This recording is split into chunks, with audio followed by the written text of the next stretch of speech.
she's battle cry. How's everybody doing?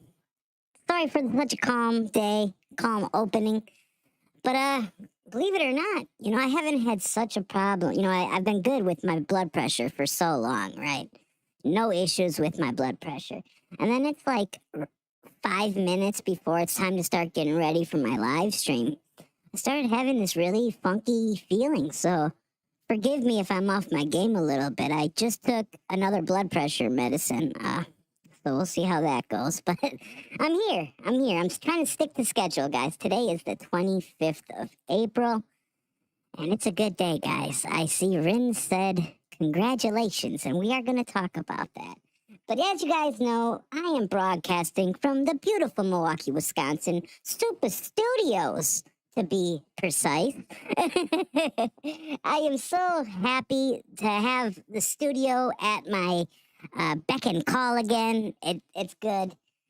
Lots of changes have been taking place here in my household, my life, my everything. And things, people were saying changes. And I think changes is an appropriate word. Because yesterday, I'm not going to lie to you guys. Yesterday, I was, having a regular kind of day. I sound like a chipmunk. My bad. Told you guys I'm off my game. Better a chipmunk than this. I could be sounding like this, guys. We could be having a crazy start like this. But no, I accidentally hit a hotkey. And you guys got this voice, which it's okay. It's okay. I'm trying new things, guys. And you guys just ruined my bit because yesterday, right, I was just messing around. And then I seen that Lisa Lee went live, right? And I clicked the link and I was like, surprise, motherfucker. I got the biggest surprise of my life. Seriously, Rin says that was scary. I just got to say, guys, I've made a lot of good choices in content creation. I really have. I've made a lot of good choices. I've also made a lot of horrible choices in content creation. I've acted stronger at times than I actually was. I acted tougher at times than I actually was. And I'm not going to lie. Somebody pulled my card. They said, we'll see how tough this guy is.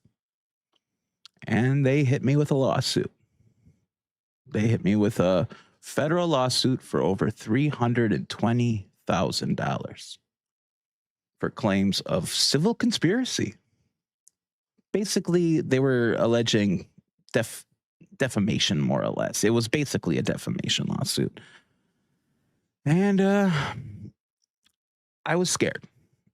And I think the person who sued me knew I was scared. Compared to him, I'm just a young pup with a smart mouth. Literally, I got hit with that lawsuit and I was like, what am I going to do? What am I going to do? I'm not a millionaire. I seriously don't have 2,000 subscribers to my name.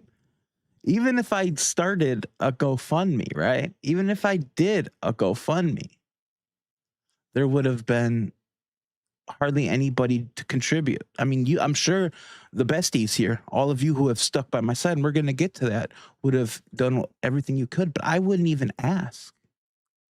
So I was on my own. Seriously, I was on my own. I called several lawyers. I got quotes from anywhere from putting down a minimum of $10,000 and then $20,000 in a, what did they call it? Not a retainer, but it was like a pool where they could just pull from. And I was quoted that if this went to trial, it could go over $100,000. Imagine all this, when I'm dealing, first of all, with my own issues, housing issues, stability issues, just issues I don't talk about online because it's not my job to bum people out. I don't mean to bum people out with my life. So I do my live streams. I do all of this to escape my problems and not give my viewers more problems. And all I wanted to do, guys, right, is talk about online gossip, online news, YouTubers who are doing this, YouTubers who are doing that, and make my opinions known. That is all I've ever wanted to do, is just have my voice be heard, right? That's all I've ever wanted to do. Did I ever say anything that crossed the line? Never. I was very careful. The person that sued me, I barely said his name. And you guys can go back through everything and see I barely said this guy's name. But I got sucked into a federal lawsuit. And it was not just a federal lawsuit, because a federal lawsuit you can handle, right? Because that's courts. Usually, I'm not a celebrity. So if I was involved in the courts, it doesn't matter, right? It doesn't matter because I'm a nobody. But this case involved a YouTuber with over, well, let's just say it. He has well over 1 million viewers worldwide on all those platforms. So I'm not a nobody. I'm not a nobody anymore. He turned me into a somebody. And with that came mockery. With that lawsuit came my family was brought into it. My family's loved ones was brought into it, right? There was a content creator who said that my body would not be found in the woods of Wisconsin because of animals and wildlife in Wisconsin, and they have family in my state. I've had to deal with strangers driving past my brother's house and taking photos. I've had to deal with, literally, I'm not BSing anybody here, thousands of comments, hateful comments, harassing comments, comments that would throw a normal person of sound mind off their square. And on top of all that, I had a lawyer who appeared to fight very viciously and was trying to come for me every which way they could. Every which way they could. Yesterday, I told you I was surprised by Elisa Lee's stream, and I wasn't kidding, because as of yesterday, everybody, it's all over. The case was dismissed, and I made a graphic. You know me, guys. I made a graphic. I had to let you guys all know that not only was the lawsuit dismissed, this is the actual filings. And I figure, I know you guys have heard all this before, but there are a couple of key things here, guys, that is very important. And I think I pointed it out before, that this has been going on since, what day did they say that this was filed? It was filed in February, I believe, right? And then the motions were granted on March. And now we're April 25th. So that's a long time to wait for finality. And as we go through this here, sorry, guys. Still trying to figure out a lot of these kinks here.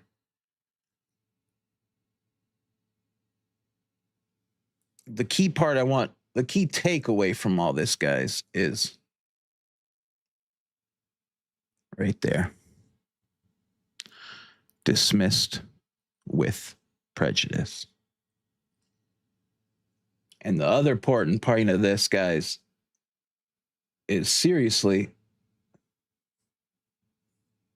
they failed to state a claim which relief could be granted. So every single time you heard me say, which wasn't much because I never talked about this lawsuit. It wasn't my thing to talk about this lawsuit. It was there. I let people just bash me to kingdom come. And they did. They bashed everything about my legal filings, everything. The most I would say is, hey, this seems, first of all, like a slap lawsuit. You heard me call it frivolous. And I appreciate that. Thank you so much, Rin. I've fought tooth and nail for this, and I'm not the only one who fought. An 81-year-old man fought. A disabled mother fought. Thanks for the dono. To help you celebrate winning. Thank you so much, Peps. Seriously, and I want to say that all of this whole case impacted me and my YouTube channel so bad. So I'm not going to lie and say that the donations don't help me, because they help me now more than ever. And that's all I'm going to say. I will never ask for any donations. I work. But these YouTubers did everything they could to take this away from me. They did everything they could. I love you too, Peps. They did everything in their power to take the one thing I got, my YouTube channel, my voice. They worked their hardest to diminish everything they could about me, and they nearly succeeded. And I'm not gloating. I'm not saying I won. I'm not saying anything. I'm saying I learned a lesson. I learned about law. I found God. I found sympathy. I found empathy. I found new friends.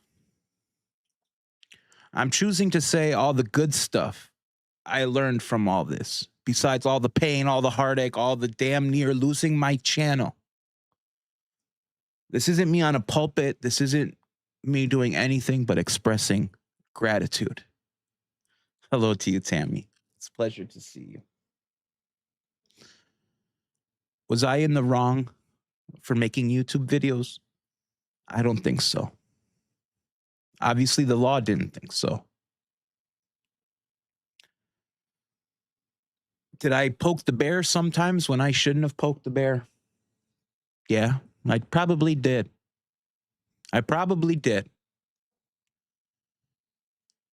Have I learned lessons? Yeah. Yeah, I have. Helen Howard said, "Let me say it, Dave. You are a winner." All I will say is I tried. And there were many of sleepless nights. And to have the guy that's suing me revel in that and wish more of those on me, I'll never do that to that guy. I cannot and will not be that person. I will say, I'm happy that this is over for me. And I don't want to keep playing games with these people. I watched Robbie Kesey yesterday, and I know we have a lot to discuss, but this has been on my mind, guys. This has been on my mind for a while. It's all night, to be honest with you guys. This has been on my mind. And I watched Robbie Kesey last night. And Robbie Kesey from Get Swamped, he was also a co-defendant in the lawsuit with me. Robbie Kesey never talks about the lawsuit on his channel. He spoke about it last night. Because when you see the names here, you see the names Lisa Lee, Marla Hughes, Patty D'Agnostio, David Helm, Robert Kesey. You see my full name there, David Michael Teschendorf. And that wasn't public until the person who sued me made it public. So I was forced to have my name be public fodder now. Now it's out there. I can't put that back in the jar. But I didn't have that permission. That permission was taken from me. And I chose to have my name out in the public. That's gone now. But it's there. And Raymond G. Bone Crusher Jr. Man's a junior. 81 years old. All but two of us had no lawyer and were scared shitless. I don't care what the hell they say. I don't give a flying F. We were all scared. Not because we knew we did something wrong, but because the court system is crazy sometimes. And you don't know your opponent. That opponent to me is a monster in my eyes. Harley sees him as a monster, and I see him as a monster. I don't know. I see him as the public persona he puts out there. And to me, that's a boogeyman. He scares the shit out of me. He does. He does, and he always will. But I'm telling you, it's over. And I could be like my good friend Danhausen. You are guest. And I could be cursing him and wanting to keep all this going, but it's not worth it. Lessons have been learned. I'm so blessed that I learned from it. It damn near destroyed my channel, but I'm still here. I've been able to work on mending relationships with my family because my family got drawn into this mess that didn't need to be involved in it. They had nothing to do with my actions online. So there was serious rifts in my family. And it's all finalized right now. Now you could say there's appeals and all that, and it is what it is. I said to somebody the other day, I can't keep living in fear of somebody anymore. I can't live in fear of what could be. Seriously, I can't. And I believe we have VickiPedia with us. Vicky, are you here? I think I got her here. Hold on, guys. I thought we had VickiPedia. Sorry, guys.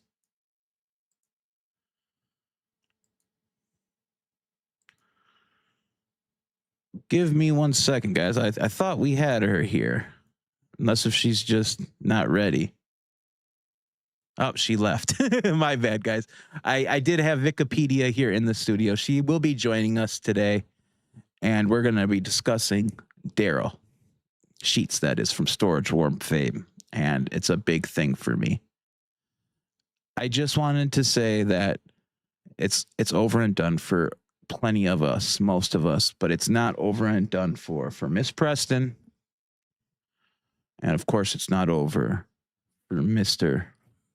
Richard Luthman, who just got his YouTube channel back. And I wish them the best. And I think things will be okay for them. I really do. I would hope that Richard would take this seriously is what I'll say. Richard, Richard, that man, the cojones on that guy. I tell you, he goes hard, and like he said, he has nothing to lose. And hey, I thought that too, but we all can have something to lose. Thanks for the dono. Because you have an amazing Can you hear heart. me? Red Oh, heart wow. emoji. Thank you so much. That means the world to me, Tambi. I believe we have VickiPedia with us. Vicky, can you hear me? Yeah, I can hear you. Can you hear me? Yep, you are on with us. How are you doing, Vicky? It's been a while since everybody has heard from you. What's going on in the world of VickiPedia? I was gonna say it's 4:00 somewhere. Hey, you should know me by now. I sent you the link early, so hey, I'm sorry. Yeah, the sleep hits, and here we are. Yeah, how are you doing? Same, same shit, different day. But yeah, you're doing well. I know Ted's doing well. I had to address the audience because everybody, was wishing congratulations, and more than anybody how hard this has been on me, right? Yeah, no. I mean, definitely that was something that needed to be talked about. How many freakouts have you had to be subjected to with me during all this? I lost count. Lots of bad days. Yeah, lots of bad days. But I've been watching this long enough that I feel you. That's the reason I had so many freakouts about you, is because of the number of times I was threatened, and as you know, 4 or so ish of some of his more volatile fans are some are less than 45 minutes away from me and know where I live, Yeah. and some are about an hour and a half away from me. So yeah, I've been there. I understand. That's the reason I was freaking out, because I'm like, dude, oh, And don't do it. And the funniest part, we're going to talk a lot about, harassment today as we go through the stream, but you weren't just hearing it from me. You were hearing it from Marla Hughes too. I don't think it's any secret that you're close with Marla Hughes, who was also a co-defendant in all this. And Yeah, I can say you were a shoulder for me. You've seen some days of my darkest times. You know some things I went through during all this that not many other people know about, and you kept all that to yourself. And I just want to say thank you. You could have been like some of these people out here that would have just ran and tried to start a YouTube channel. And flip. Nope, it's not even about flipping to me. It's about, you could have weaponized some of my most darkest moments and laughed at me.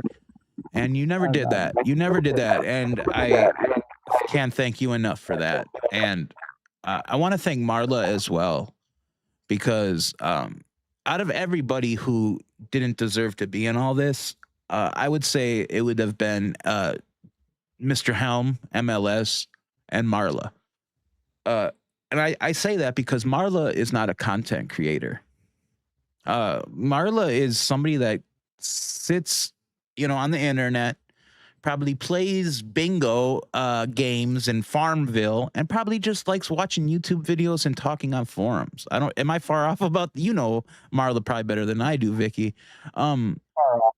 The sun is up. She's outside the plant. I mean, she gardens and stuff, of course, but she's not a content creator. No, she's not. But she very well could be about plants, because her entire life is plants and something else I'm not going to mention. But she, if the sun is up and she is able, that woman is outside splitting roots, doing planting, seeding, moving and making new cuttings, and the woman should have a nursery outside of her home. I was so happy for Marla. You two kept me strong through all this, while Marla had to keep herself strong through all this. And I had the reputation of being not of sound mind during all this, which I wasn't. I clearly wasn't. I had people mocking my mental health, my mental stability. I had people doing all this. And it's funny that, with all that being said, the subject we're going to talk about today is Darrell Sheets from Storage Wars. And we're going to dive into this shortly. But it appears he had a lot of the same issues that I deal with, right? And he, on the other hand, let it get to him. Do you remember when I was being bombarded with harassment, Vicky, and I went in another content creator's chat room during their live stream, and I said, if anything happens to me, it is because of this person. Do you remember when I said that? I remember that. Yeah. And nobody knows what Yeah. happened after that or anything. But it appears that there was a similar incident with Darrell Sheets from Storage Wars, who just passed away due to a self-inflicted weapon shot. And he had been crying out for so long. And I don't mean to get emotional about this. This is very emotional for me because I know his feelings and I know what he has been going through or what he went through. And I know he had all the reasons, and there's never any reason to do that, as some people say, but he wasn't strong enough, and we no longer have Darrell Sheets with us. And I think the reason this story is hitting so close to me is because harassment in certain communities is getting worse. It's getting out of hand. Would you agree, Vicky?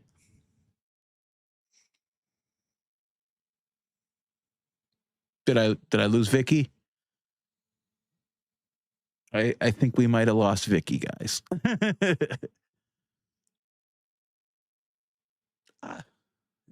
Yep, we lost Vicky. I apologize, guys. Connection with VickiPedia seems to be a little bit spotty, and I will keep an eye. We'll try to bring her back in. And I find, has anybody else been following this Darrell Sheets saga?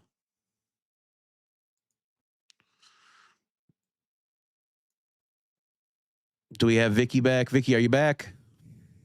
Yeah, I'm back. Okay. What is your take on everything that's going on with these communities and harassment? And then if you want to try to tie that in to the Darrell story, and we'll kind of dive in from here.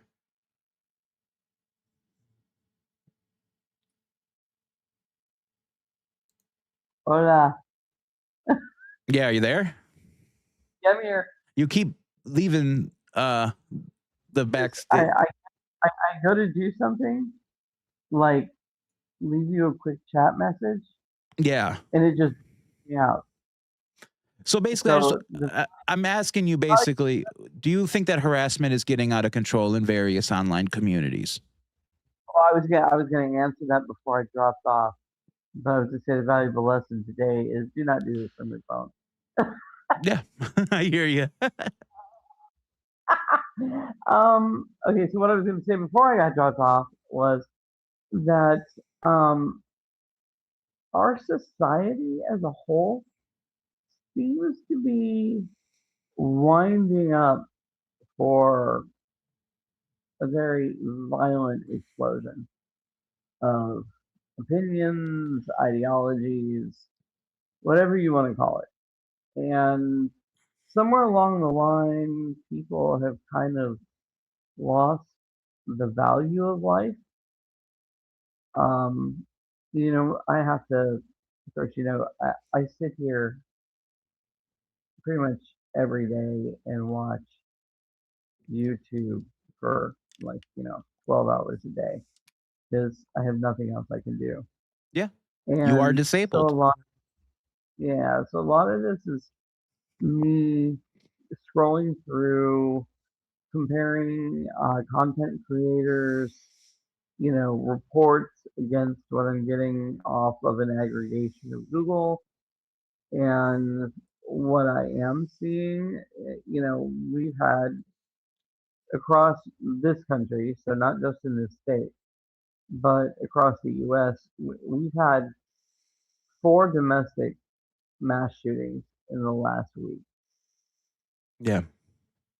And, you were covering the case of the quartering, and then we're talking now about Darrell Sheets, who was near here. I mean, and I think we're seeing an uptake of restlessness from this from everybody who's not a 1%er, because it's getting expensive to live, That is and true. people don't feel like they're being heard. So when you have a platform that really doesn't, you relatively don't have to build an entire studio like your beautiful studio. You But could it's be just fun. like me on the phone, Yeah. and you could be just broadcasting anywhere, get enough followers, and then you start monetization. Um, and there's suddenly a side hustle. Well, to keep that side hustle going, you've got to keep people interested. And for a long time, we have been discussing watching the waveform up and down of a particular content creator and a surrounding group of content creators, Yeah. and seeing what's driving the views. And for a while, it was nothing but drama. Yeah. Now I'm noticing that those particular content creators seem to be moving on a little bit back to things they were doing before, um, because the views weren't resonating anymore. The Yeah. audience wasn't entertained anymore. And I think that's where we're seeing so much of this drama and violence, is because, like when you were talking about the Kia boys, well, they do it because it's fun, and of course they're gonna let the guys film them because now someone are famous. They got clout. Yeah, exactly. It's street cred. And then in the case of doing content creating as a living,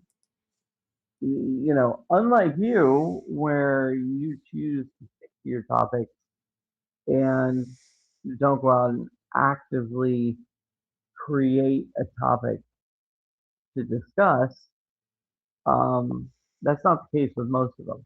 Most content creators will make actions. They take actions to create the content that they're Yes. going to talk I about. think you hit the nail on the head with that, Vicky. I really do, because we're seeing that more and more, and that goes back to the harassment aspect. In my opinion, is they see how far they can push that envelope, and as the further they push it, in some instances, the views reflect the pushing. I can't believe they did this. I can't believe they did this. So these content creators, who a lot of these people are newer, first time up and coming content creators, who are just now seeing those spikes in numbers, I think that becomes a drug in its own right. And Yeah, there is definitely the dopamine aspect of being a content creator and being an influencer.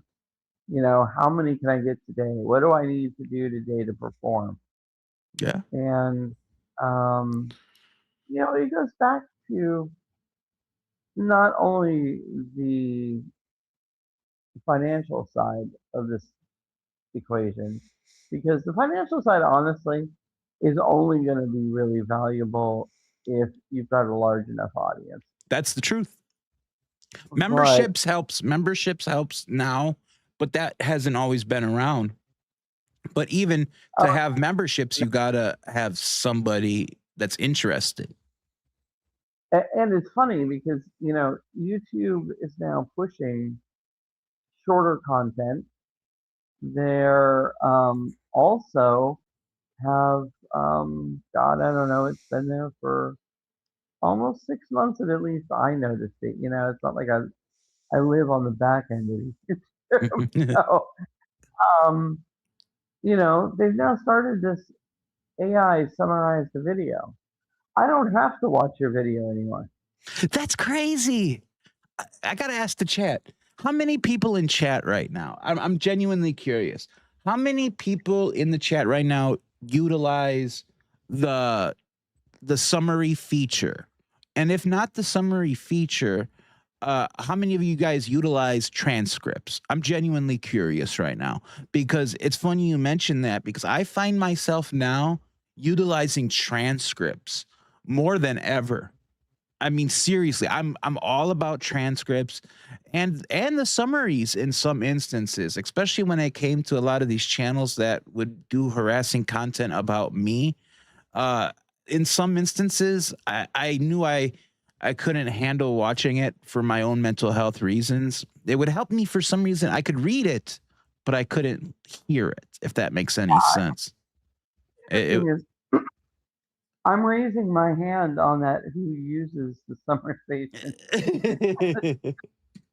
I mean, one, the transcripts, like you were saying, if you feel like you've been, you know, talked about, your ears are burning. Transcripts are valuable in the sense that you can do a quick search. The downside of the transcript is that it's auto-generated from the audio, and if you're not speaking like you are being crystal clear about what you're saying, there's some weird stuff that can come out of those. Marla says it's according to whether the speaker is interesting, but we've become a society impatient with long form. You know, so basically going for snippets instead of deep analysis. I think that's right. Yeah, well, look at what YouTube's doing. They're starting to ding people for long format videos. Yeah. They only want this. They want shorts. That's it. And I was going to say that, you know, what a lot of people don't realize is that while grabbing a transcript off of a video really is neutral as far as whether or not that channel is going to get feedback from that interaction. I did do some research about using the AI summaries, and it is out there that definitely it is detrimental to the channel owner or the content creator if you use the AI summary over watching the video. Yeah, I would agree that I'm sure there's an algorithm that somehow can tell if you're, you know, just scrolling through transcripts as opposed to actually engaging in the content and watching the content. I'm sure there's a way that they can tell that. The algorithm is not being affected by you grabbing a transcript. No, the algorithm. But if you're not on that, let's just say you're on the video for 30 seconds reading, you know, searching for a hot portion of a transcript, you know, I'm sure the algorithm can pick up how long you're on that video. And if you're watching the whole video, you're going to stay on that video longer than as if you're just worried about the transcript. Anybody who's worried about a transcript already knows that all they're doing is, without even engaging in the video, you're on the master page of that channel or your feed. You can just hit the 3 dots on the little tiny thumbnail. So you haven't engaged at all with this video.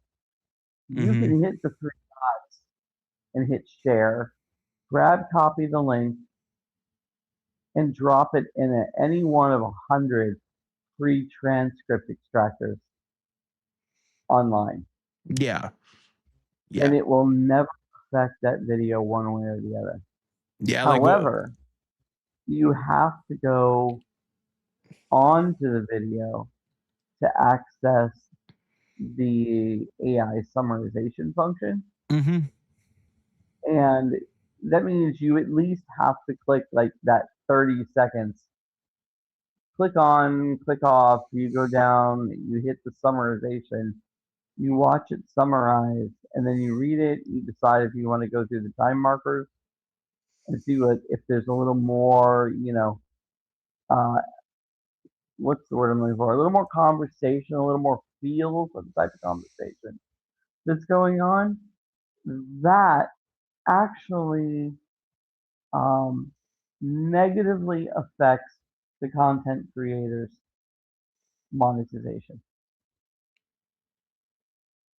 because you have literally only spent 3 to 4 seconds logging on, hitting that video, Mm-hmm.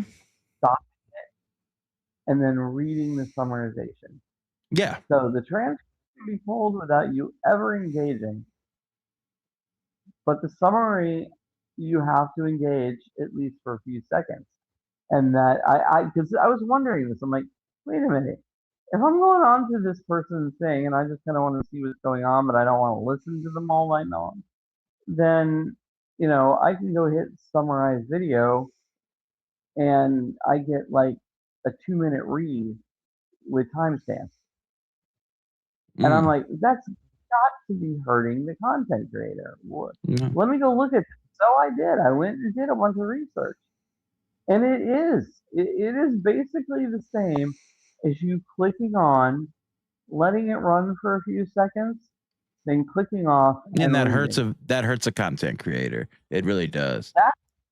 Exactly. So I don't know why YouTube would put this in. If you have control over it, you're trying to make money off of YouTube, I would take it off. Yeah. I like how what Marla said, though, that it's like basically a Cliff Notes version and most people use it for research. And yeah, that's true. And Pebs also says that she just likes watching the content. She doesn't care about the summaries or to read the transcripts. She's old school that way. Summarization is it's like how you use ChatGPT. Yeah. It will summarize. Then you can start asking the AI questions based on the cliff notes. And it will dig some areas that weren't even included in the summarization because it didn't realize that's the route you wanted to go. Yeah. Ed Warrior says that he couldn't be bothered to use AI. He can analyze people himself. And I think that's the truth. AI is the difference between 2 minutes and 1.5 hours. For sure. But I think it's about time, Vicky, we talk about our main subject today, if you don't mind us hopping in. So do you want to explain to the viewer who Darrell Sheets is, or do you want me to? Oh, you go ahead. Right. I'm here for supportive commentary.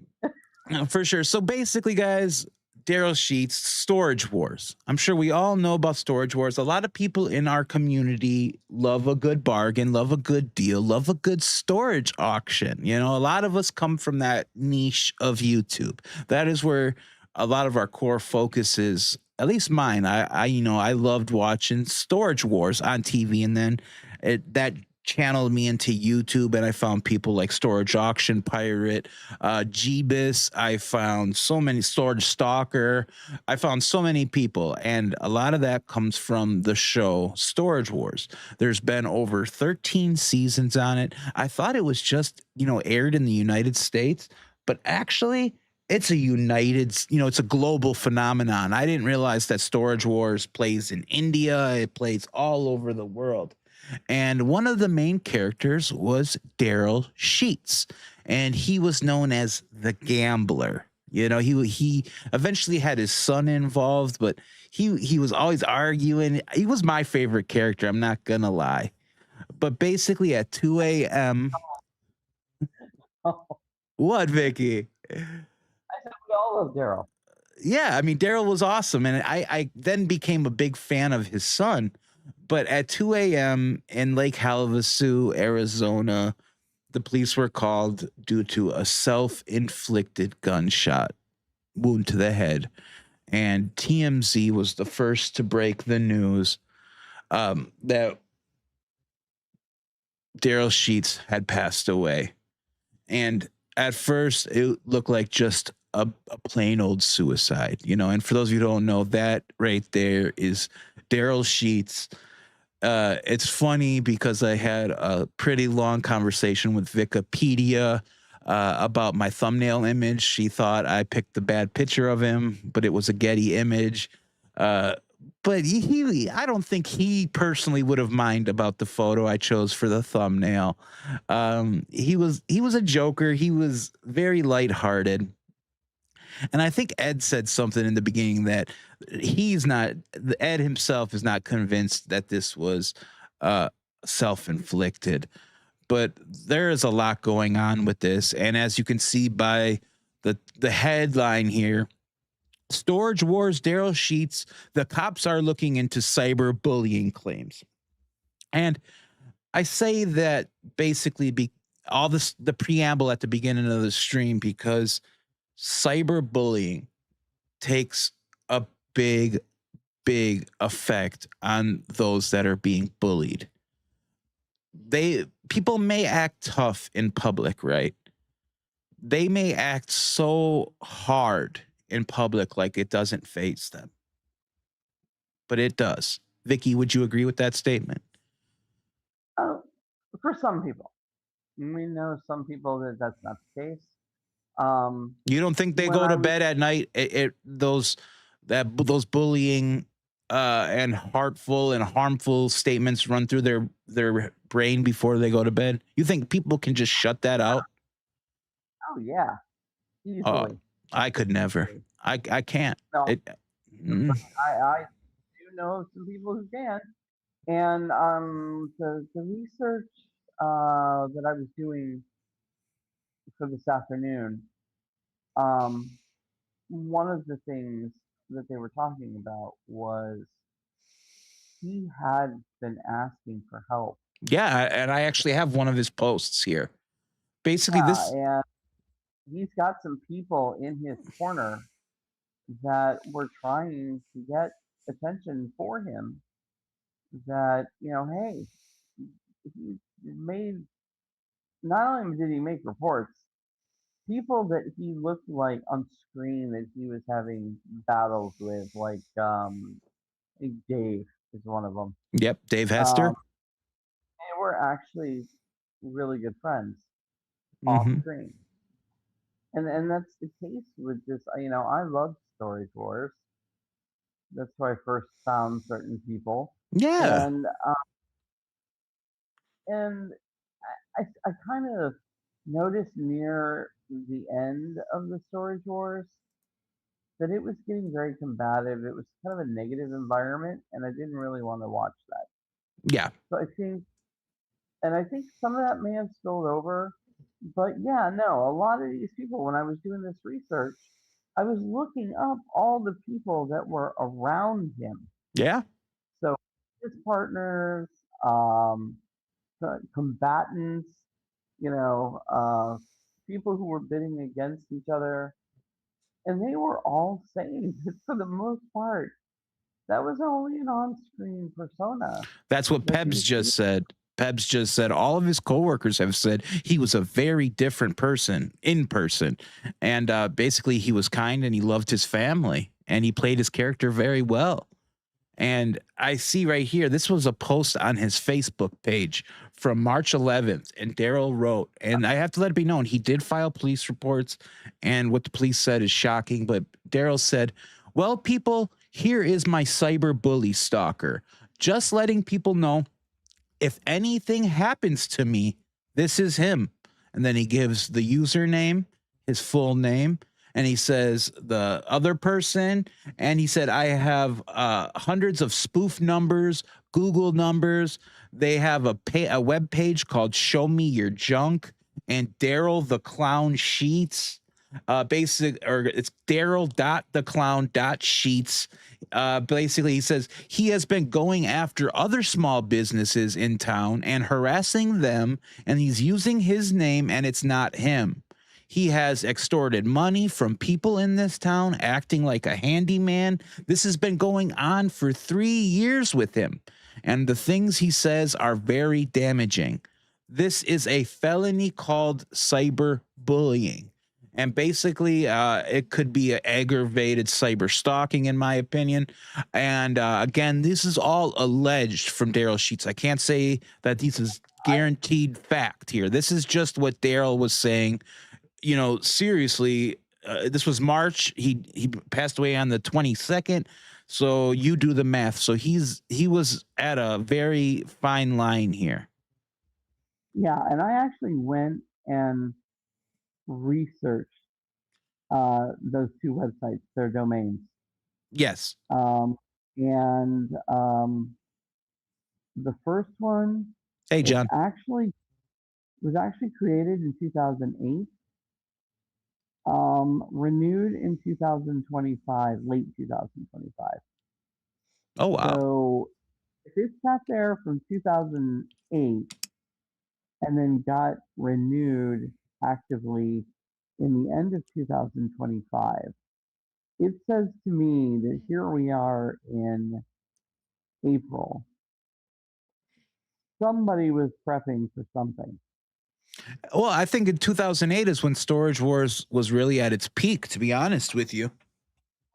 Yeah, but why? And my question is, it's a signal to me like a certain other LLC was completely defunct until late last year.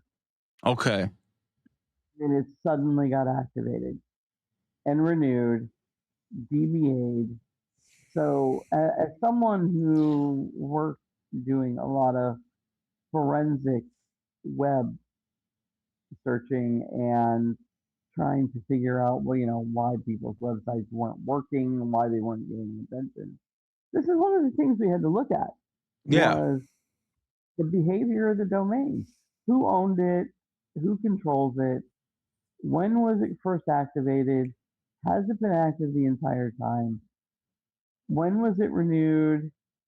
And one of the telling things is that besides it being renewed at the end of last year, it's only been renewed for a year.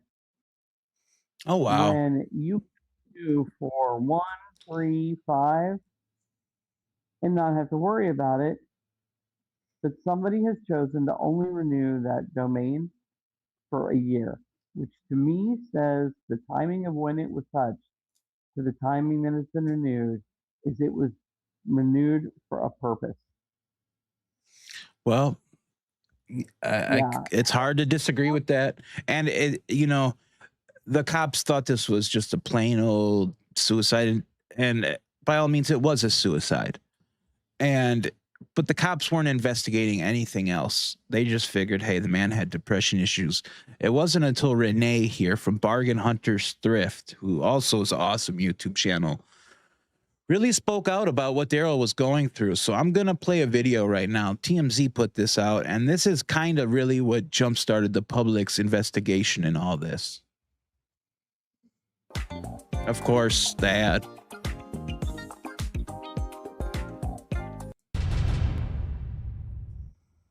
What's up, guys? This is not an easy video to shoot.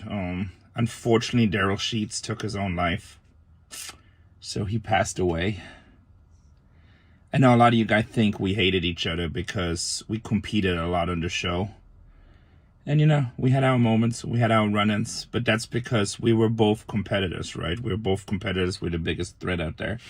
So deep down, me and Darrell were friends. We talked every now and then. He's a very hard worker that cared more than anyone I've probably ever met about their family, about his son, about Zoe, pretty much people in his life, right? So rest in peace, Darrell Sheets. Also, I know Darrell would want something positive out of this. So he had a guy like really tormenting him lately on cyberbullying, Guys, just because you watch us on television doesn't mean you know us. It doesn't mean you know what we're about. Also, it doesn't entitle you to bully somebody. That's not us, that's anybody, that's any athlete, that's anybody. You shouldn't cyberbully at all. As a matter of fact, if you have somebody in your life that thinks it's funny to cyberbully other people, may that be a celebrity athlete or a little girl at school or a schoolmate, slap him in the back of the head. Make him become a better human being, because you never know what demons somebody faces and what they go through and what you might push them through. Amen. And I also highly encourage law enforcement. Darrell has been posting a lot about the guy that's been cyberbullying him and tormenting him. And I really hope they look into that guy and it's just not a pass, because it's just not right, guys. Be better. TMZ, I'm telling you, Vicky, TMZ always gets the scoop. What did you think Yeah, about but Renee's video? I was going to say, I'm not sure they always have the rights to. I couldn't hear that video at all. Basically, he talks about how they were friends, and when I did my research, that was one of the first videos I pulled up. And then he spoke about being bullied, and then he basically disavowed bullying, and he said, "You don't know us." And I think that's basically the key takeaway: is those that are getting bullied online, the people that are bullying them don't really know the real them, but they sure do have lots to say, don't they?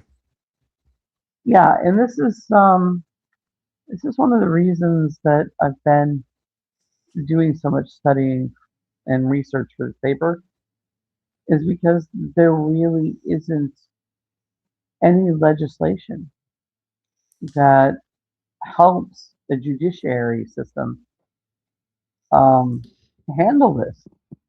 Because at what point, they've always said, I live out here near LA, so it's a little bit of a different world from most people, where I'm used to driving. Hell, I think 4 years ago, we were driving on our way to Cantor's in LA and saw Alice Cooper driving by in his 1980s Toyota Tercel. You never know who you're going to pull up next to. You never know. So there's always been at least here, there's always been one of those things you have to accept, that if you're putting yourself out there as a celebrity, public figure, whatever, there's a certain price you're going to have to pay that comes with it. Yeah. Bullying, on the other hand, I don't think is supposed to be with that. But one of the things I wanted to talk about today is this. Okay, we know the man is been being bullied in his terms, and he's got plenty of people backing up that, saying that that's been going on for approximately 3 years. Yes. And of course, with any of us, public figure or not, that much bullying is going to cause mental health issues. Amen. So, diagnosed with depression, probably anxiety too, but they never got to that in any of the research I found. But, at some point, you've got to look at these people and go, wait a minute, let's talk about the Swifties. Now, here we are talking about public figures who are, unfortunately, in this case, have gone so far as to commit suicide. Yeah. And they're talking about, why should I be bullied? I'm online, whatever. But let's flip that for a minute and explain to me why Taylor Swift has to make one, secret coded comment, because they've already talked about the Swifties have a secret code that they use, which I would say is something else somebody else is using. And the Swifties go crazy, like a bunch of crazy ass monkeys on an island with a ton of bananas. And everybody's going to fight over a piece to be the one that broke the news or be the one that found the person that was pissing her off or whatever. So it's kind of almost, it's like what's happening, the power that celebrity and public figure has is being flipped on them. Yeah, I can see that.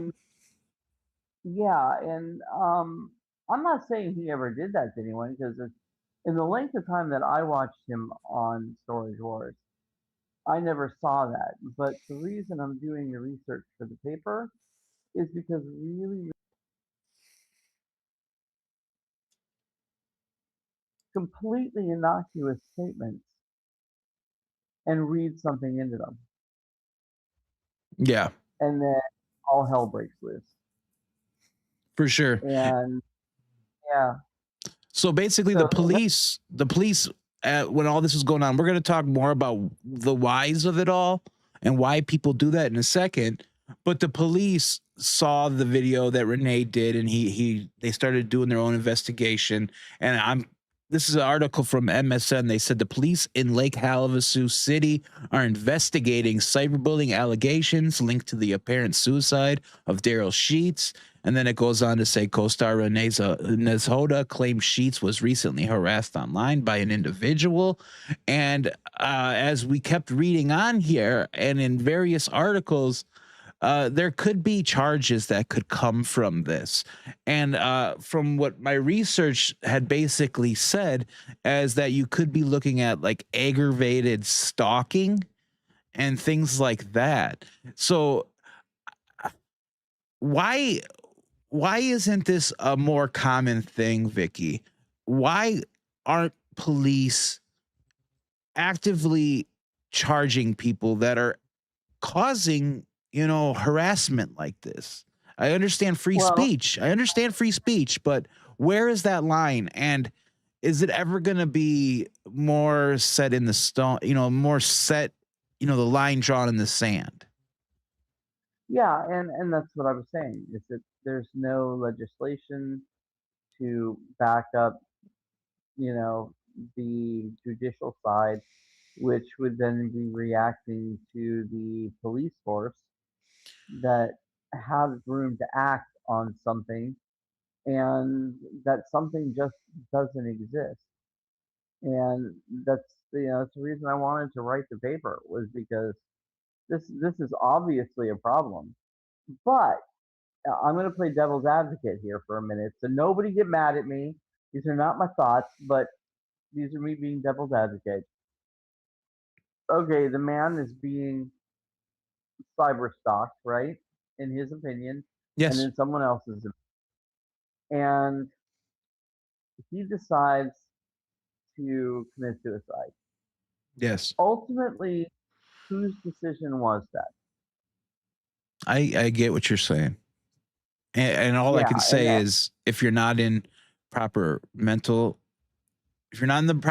state, and if you're not medicated, you feel as if that's your only option. You really do. And I don't want to give excuses for suicide or anything like that, but if you're in that mindset, it's a whole different world, Vicky. It's really a dark place. And that's why when people say I was in a dark place, until you've truly been in a dark place, you can't speak, Dude, do not go there, because there is so much about dark places and me that people don't know. For sure. And all I'm going to say is I understand perfectly. But remember, I'm playing devil's advocate. No, I understand. So the police have to cover their butts, right? So if the police are saying, well, if somebody knew he was depressed to the point where he was going to commit suicide, why did no one make the 5150 phone call? I hear you. And it's funny you say that. Somebody raised that same point on Facebook. They really did. Yeah. Is that at some point, because there's no legislation, so there's no judiciary backing for this, the police pretty much have their hands tied to protocol. And there's no protocol where you can just go, okay, well, the man may have acted depressed around his friends. We can't make that call, so what are we going to do? Unless they have concrete evidence that somebody was actively forcing this person into a mindset that would lead here, and it was their plan all along, the police have their hands tied. Yeah. And it's sad. It should not be that way. But the problem is, our country is only now starting to wake up to, you know what? Mental health is one of those things we really haven't paid attention to. Need to, right? So, things may change in the next decade, maybe. But I think it's going to be sooner. I really do. I think people are starting to wake up to it now, and we're seeing more and more instances of issues like Darrell Sheets. And I saw this. Somebody posted this on Facebook. It was by a user named Resale Daddy, and Resale Daddy says, "I've been seeing people talk about Darrell Sheets from Storage Wars, and like always, the internet flipped the switch overnight. Now it is all prayers up, thoughts and prayers, be kind." But where was that same energy before? Where were all of you when people were talking about him or talking crazy about him, picking him apart, judging him, running your mouth like you knew him? That's what bothers me, because this just isn't about him. This is about every single person that puts themselves out there, creators, artists, people on TV, people like me. You post something and there's always somebody in the comments hating, always somebody trying to tear you down for no reason. And then those same people turn around later acting like they care. It's fake. And then he goes, right there, I'm going to say to you, famous line from Russell Crowe: "Are you not entertained?" drama sells. I get it. He says, I deal with this every single day, every post. There's somebody talking shit. And then I get told, don't let it bother you. That's easy to say when you've never been on the receiving end of it.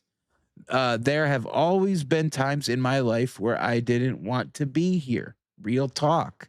If I would have listened to the constant negativity, the hate, the dumb shit people say just to get attention, I would have been gone a long time ago. And I already know how that would have went, or how it would have gone. The same people would have come out saying, he was a good guy, we supported him. No, you didn't. You were quiet, or worse, you were a part of it. And if any of what's going around is about him is true, if he was dealing with constant pressure from people online, then some of you need to sit with that, because words do matter. They stick, they pile up. And then when something happens, it's not just a headline, it's a family dealing with it. It's people left behind trying to make sense of it. Now, hold on a second. Take a deep breath. My next question was, in all of this, where was his son? I don't know the man. And that's kind of what this post kind of touches on. I don't know the real him. I don't know his relationship that he's going through with, the real relationship with his son. Well, what we do know is that he tried to get his son involved in what he considered the family business, which was, buying and reselling storage units. And the son said, no, this really isn't for me. And, following up that on research, and, he went and started his own construction company and is very, very successful. And in some of the last cases where we saw him, Dad was all for his son's success. He was proud of him for being able to do it. He understood it wasn't his thing to do storage units. Again, I'm putting parentheses around. It's what we're seeing, not necessarily what's reality. But if he's this depressed over 3 years, and we know he's had contact with his son because of the statements of "I'm proud of what my son's doing" and whatnot. Where was his son? And again, playing devil's advocate, at what point is the family expected to step in and do something about it, or can they?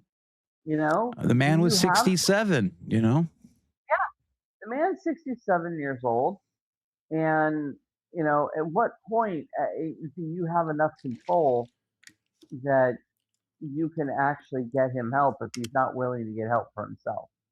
So this is really an ugly double-edged sword, because he may have been. See, this is looking on the devil's advocate again. He may have been, predisposed to depression already. That's one of the things about this storage unit reselling that we see with other resellers is this is very much an addictive behavior. It is that dopamine rush of opening that door, opening some box that was buried under something, and finding, the Ark of the Covenant. It was like, Yeah, Darrell found 4 Picassos. yeah, that's what I'm saying. This is just another form of gambling, is what it is. You're putting your money down and going, "I'll take door number 3." And then you're feeding off the dopamine of the things you're finding behind there. Or you get like someone we just saw have happen over the last week. Yeah. But what do you say about the hacking? Let's just say all is well with the trolling, because trolls will be trolls. We know that. Is it okay to hack somebody? You've come from a white hat background. What do you say to the whole situation where he posted on March 9th that he has been hacked by a very evil person? Acceptable or no? No, I've been hacked and I didn't appreciate it. Oh, I've been hacked. I didn't appreciate it either. Welcome to my experience with the black web. But again, it is a fine line as a white hat.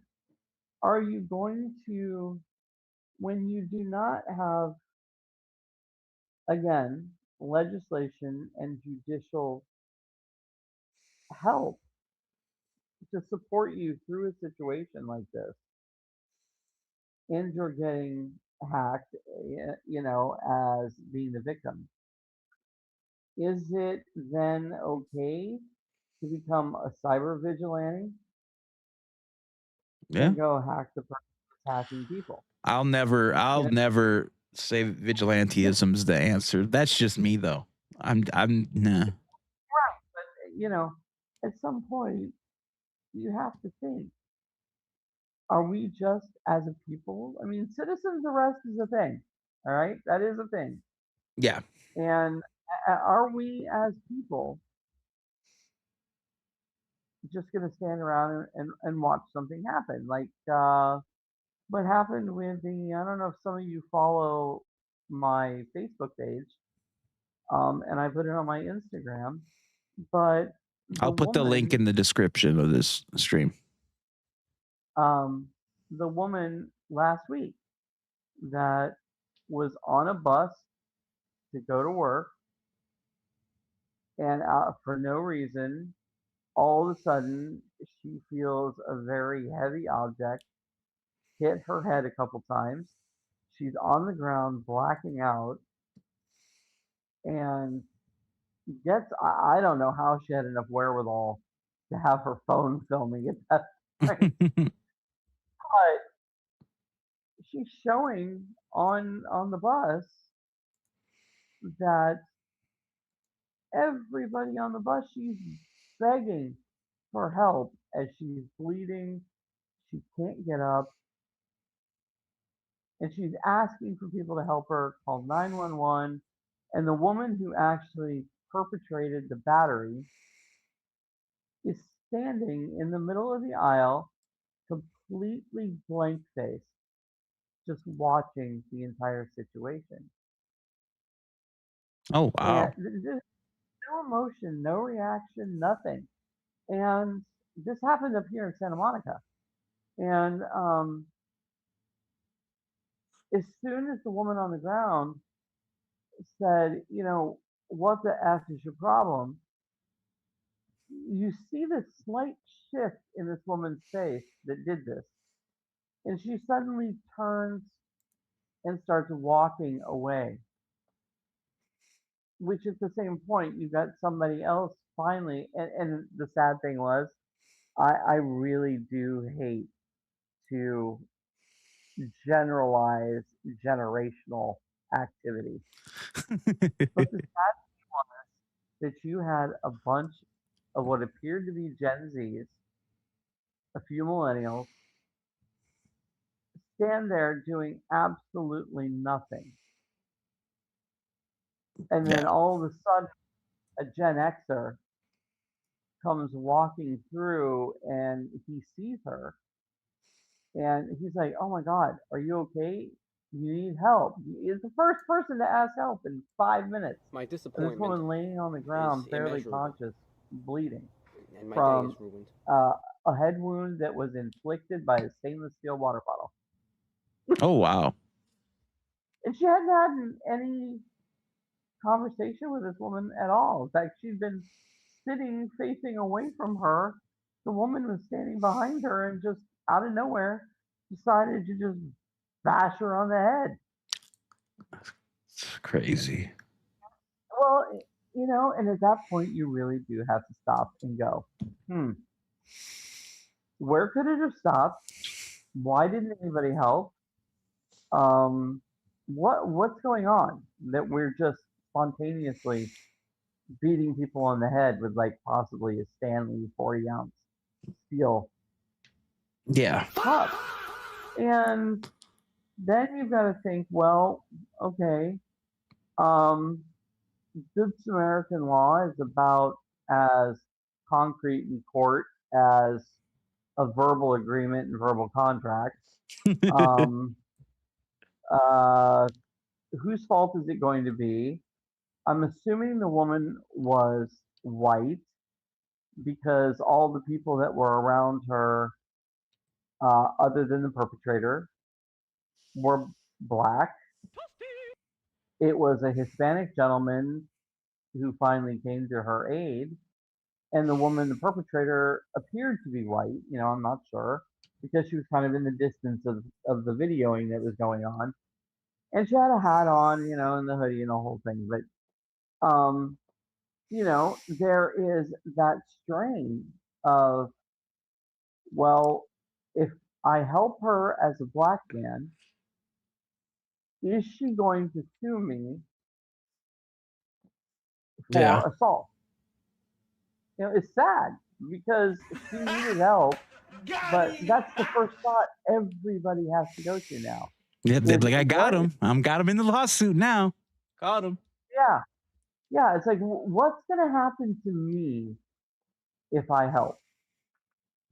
Yeah. And it's a really unfortunate place that we are in society, but it leads us kind of back to why people may not have stepped in to help him. Yeah. Because what's going to happen to me? Yeah. We've witnessed, you should know as well as anyone. I was just going to say, bring it back home around to the very beginning of today's stream.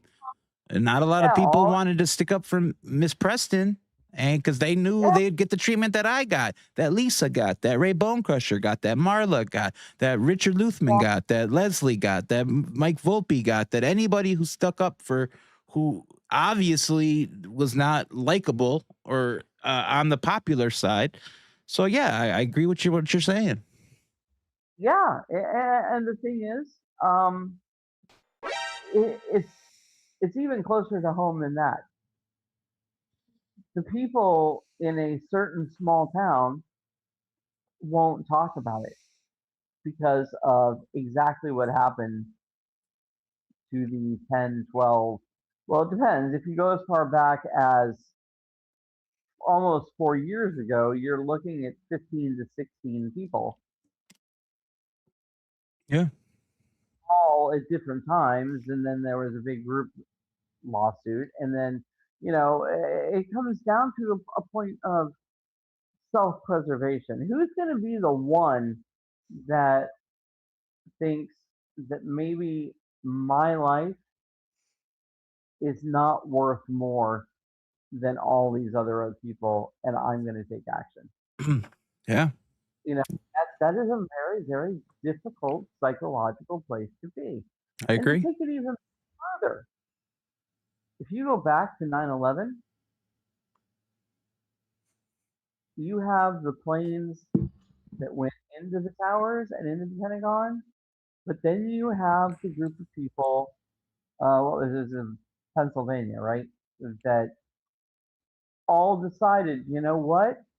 Somebody has to take the first step. Yeah. And as a group, in the end, did it help them? No. May it help them in the pearly gates if that's what you believe in, because, that kind of heroic act is not something you see very often. And I'm only coming from a point of being a Gen Xer. We grew up watching, like, who got hijacked today coming from whatever other country and being held hostage on an airport tarmac I like what country. I like what Helen Highwater says in chat. Helen says, I would go to jail to help someone. I can always get out of jail. Like, that's Gen X to me. Like, that's hardcore. But the question is, are you willing to take the bullet for somebody you don't know? That's where a true Christian comes into play. Because in my opinion, a true Christian would gladly take the bullet for somebody else. In my opinion, a decent human being would take the bullet for someone else. Yeah, amen to that. Amen to that. That's for real. More people that were, and we're not going to get into this conversation, but more people that were less divided by their ideologies and more united by the fact that they're all the same species. It might be a different story right now for everybody involved in whatever we're talking about. For sure. And it's a hard conversation to have. Yeah. It is. It is. Well, so basically, as far as the whole Darrell Sheets thing goes, we lost an awesome person, an awesome businessman. There will always be 13 seasons of Storage Wars where we can relive the good moments. But hopefully this is going to open up, some dialogue. I think that the purpose here is the bigger, grander, if you're going to say that God always has a purpose for a reason for everything. And I'm not being religious. I'm just saying, I think that if you look at this, if you look at it through a different set of eyes and say, hey, maybe out of all this pain, maybe we can start a dialogue and start talking about how some online communities and how some people cross lines on certain forums, and it hurts people, because in all honesty, you never know how somebody's mental health is behind that keyboard. You don't know how they handle things. And if somebody's talking about filing police reports, why can't you just stop at that point? Why is that where the ego comes in, and the id and everything? Is that where all that kicks in and you just have to prove something? I don't get it. I think it takes a dark soul to want to inflict more pain. It's one thing to crack a tasteless joke, right? We've all cracked tasteless jokes. We've all been there, done that. But I think it's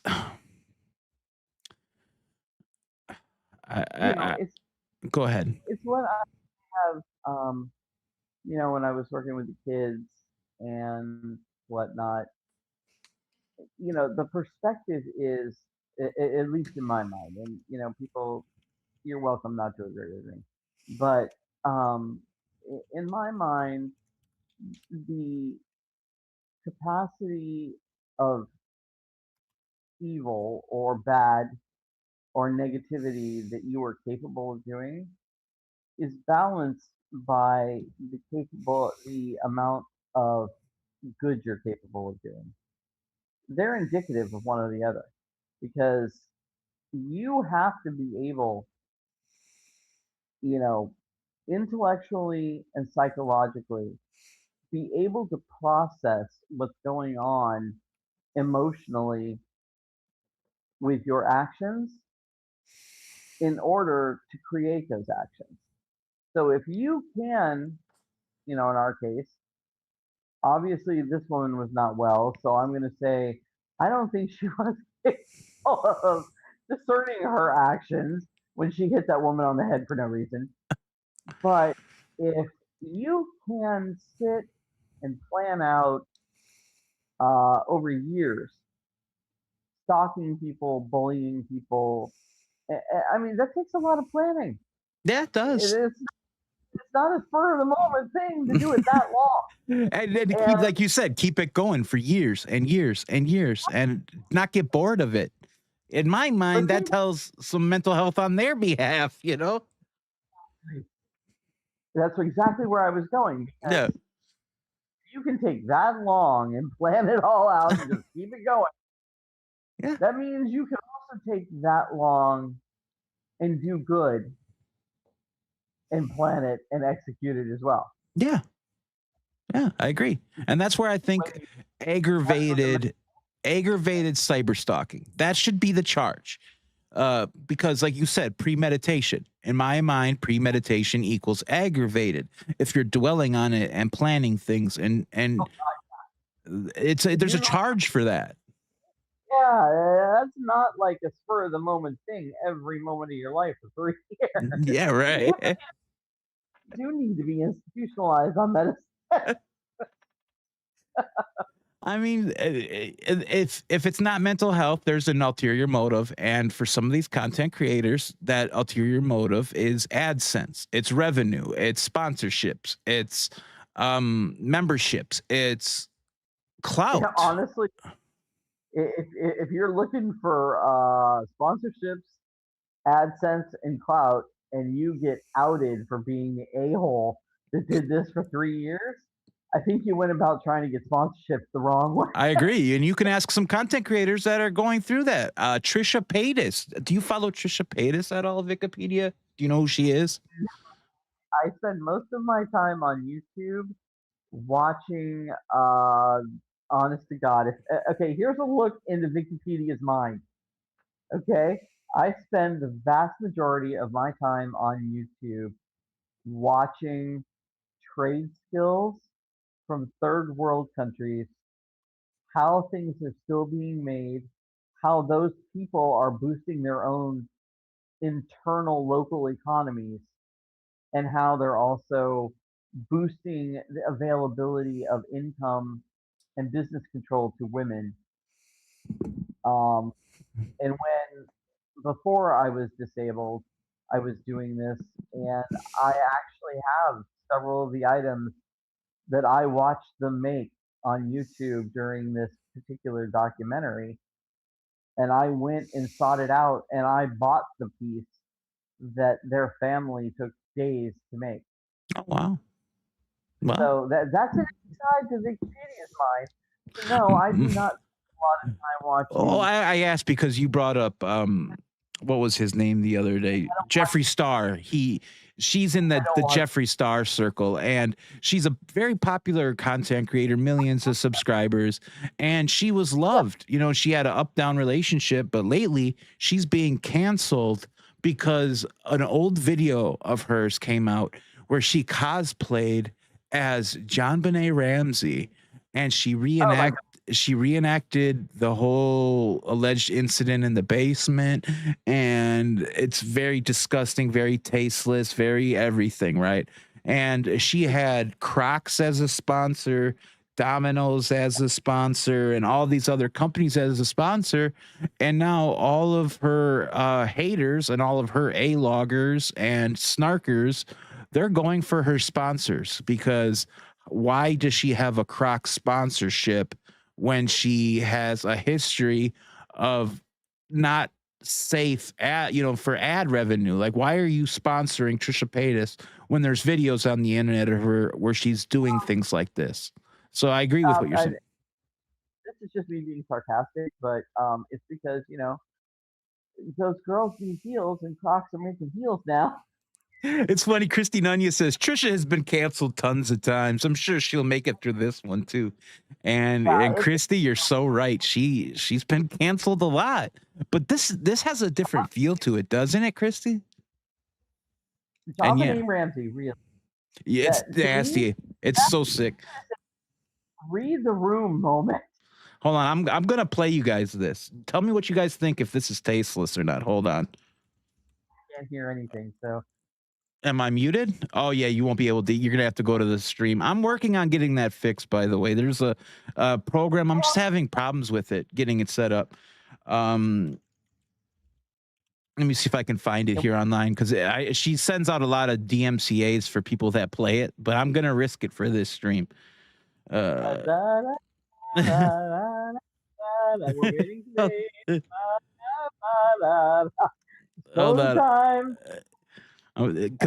it's crazy, this video. I know the H3 podcast talked about it the other day, and so did Rich Lux. Maybe I'll pull up from Rich Lux's channel, because he was very upset about it. Do you know who Rich Lux is at all, VickiPedia? Nope. Oh wow, we gotta. It's a very diva-ish portion of YouTube. Oh no, okay. I love Jeffree Star. Yeah, and Rich Lux is Jeffrey's associate. Okay, so but I don't look at the associates. It's like I watched Brad Mondo for a while, because while I was still videos from I did my own hair for years. And here we so are I was again. cutting my own hair, I was coloring it, bleaching it, whatever. But now that the disease has hit, I don't have the stamina to clean bathroom sink. So I have to have people cook for me, clean for me, whatnot. So yeah, no. I think I got it here. Let me. All right, good. All right. I think I at least got I got Rich Lux talking about it. I don't know if he plays the clip, because, like I said, she does like to hand out DMCA's, and I don't know if Rich Lux got, but he shows screenshots. So this is Rich Lux we're gonna go to right now, and he's gonna be talking about the Trisha Paytas John Benet Ramsey video that the internet is freaking out about. Is getting called out for her past dressing up like John Benet Ramsey. I don't want to play in the basement. Let's get her on Broadway. And just so you guys know, I am in a hotel room now. There we go. That was her cosplay. That she look at she's supposed to be a little girl right now, right? And look at what she's wearing, and the internet is outraged by this. I was outraged when I saw them talking about this online, like how they dug this out of her archives, because she had this on a channel, right, where she was posting it's not safe for work content on YouTube. It was very borderline, very sexual. And then she pivoted. That channel had like, I want to say hundreds of thousands of subscribers. Don't quote me on the number. But then she pivoted and turned it into a family channel where she put her kids on there, and she's doing kid content. But I was about to say, saw that costume. I just got offended as making costumes for cosplayers. This looks like Pamela Anderson in one of the scary movies. Yeah. Like Christy said, Trish Paytas has done a lot of outrageous stuff, and yeah, it's very outrageous. And we're way off the books right now, but this is what I'm talking about. General chat. Let's have fun, guys, and let's just talk about the internet. Got me a lovely, lovely hotel with a beautiful view. I love Rich Lux. I'm a fan of his channel. Anyways, so I'm sitting here on this desk. Ta-da! This is my little makeshift corner. Okay. Let me see. Put this down here. So you guys know my apartment got like flooded and stuff. Come on, I don't want to. Upstairs. I want to talk about blah, Trisha blah, blah, here. Drama. Check out my other videos. Okay. You know, the AI would be really good for this. Okay? Good call. Very dark, twisted. Yep. I have very mixed emotions about it. I do too, Rich. And I say that because this is coming from someone like dark humor. I laugh at it. I get it. I understand art. I understand. I get the whole gig, right? This video, it seems like every couple of years it gets brought back up. I believe it was 4 years ago. Papa Gut had talked about it. Hold on. And then recently, it's getting brought back up. I got so many monitors here. DMCA claims have been sent out. So people who are, posting this video, it's getting taken down. This is the video that Trisha does not want you to see. What I find interesting about the video is how she is fetishizing the JonBenet Ramsey when the top with the cleavage. Yes. Okay. I'm like, you couldn't cover that up because, you couldn't cover that up. I always felt like, first of all, like this is like being. And now I'm trying to remember the whole story with JonBenet Ramsey. How old was she? She was a teenager, or was she like a kid? Can somebody in chat tell me? Because like I said, I know it was a really huge news story, but was she was into pageants and stuff, right? She was only like 8 or 9 years old, I think, when it happened. That young? Oh yeah. Oh, if you want to do a deep dive one day, we can do a deep dive on what these parents do to their children to go into pageants at age 3. Yeah, they're having veneers put on them at that age. Yeah, 6, 7, 8. Wow. And yeah, what? And this was years after, and Trisha still did it. And if I think he plays a clip of it. Well, it's come up again because they reopened the case because they think they've caught whoever it was. Peb says she was 5 years old when this happened. Okay, she wasn't. Yeah, see, for some reason I thought she was like a teenager. So I knew she was into like pageants and stuff. And oh yeah, they basically dress up these small children, to make them look like infantilized adults. And she was like beat up because I see Trisha Paytas' makeup here, and like I said, the internet's outraged about this and how she acted in the video. H3 Podcast did a whole segment about this, and they played the actual clip. But like I said, she's DMCAing people for it. So, but she made it seem like the dad did it or something. That it was like. It was just nasty. It was just disgusting. It was all reenacted and. Ugh. Oh God, yeah. But I think that is actually the latest that they think is the one. This is one of those cases that they can't solve, and I think the latest is that they think it was the dad who did it. Okay, because yeah, that's what in her cosplay video, she reenacted it, that there was SA, and it was just disgusting in my opinion. And like I said, I don't know much about the case, but if you guys are saying, like she said, if she was a young girl like that, just how she's dressed alone in this video is disgusting. And then the sheer fact that this was on a channel that she turned into a family channel where now her 2 kids, I think she has 3 kids, but 2 are a part of her now content that she does. And all she did was she kept some of the videos up, but some of them she privatized, but they kept all the subscribers. So all the subscribers that were there for her sexual content are now being subjected to her child's content. And that's nasty to me. Really? Oh, I think you just found a new for me. Yeah, you go down this journey. I'll send you the actual link. The H3 Podcast, they went on for like 2 hours about this. And for those of you who don't know, like I'm a huge H3 Podcast fan. And Ethan Klein is like, Howard Stern and Ethan Klein. Those are two, like, my talk radio, podcasting, I don't want to say mentors because I don't know them, but role models. I look up to them. They're inspirations to me, and I love how they run their shows, and I want to run a show much like they do. And except for all the nasty, perverted stuff on Howard Stern's end, but just as a speaker, I wish I was as good speaker like Howard Stern. But I couldn't believe this. And Trisha Paytas, she's back in the news, and I don't know how she got brought up, but that's what Trisha Paytas is up to. And she is, I believe Crocs did announce that they dropped her. I think I seen something about that Crocs has officially dropped her. Yeah, and that's how she got into this, because we were talking about, you were saying some content creators are, doing whatever with their sponsorships and whatnot. And I was like, acting that way is not the way to keep your sponsorships. And then we transitioned into this. For sure. She was born, Ed Warrior, just in the chat, just gave us some info. She was born in 1990. She was murdered December 25th, 1996. That would make her 6 years old. Okay, thank you so much, Ed. So now there's more info on that. If you guys want to go down that rabbit hole, I would recommend the H3 podcast, where it's like the video that Trisha Paytas, it's titled something like "The Video Trisha Paytas Doesn't Want You to Watch" is what it's titled. And it's crazy.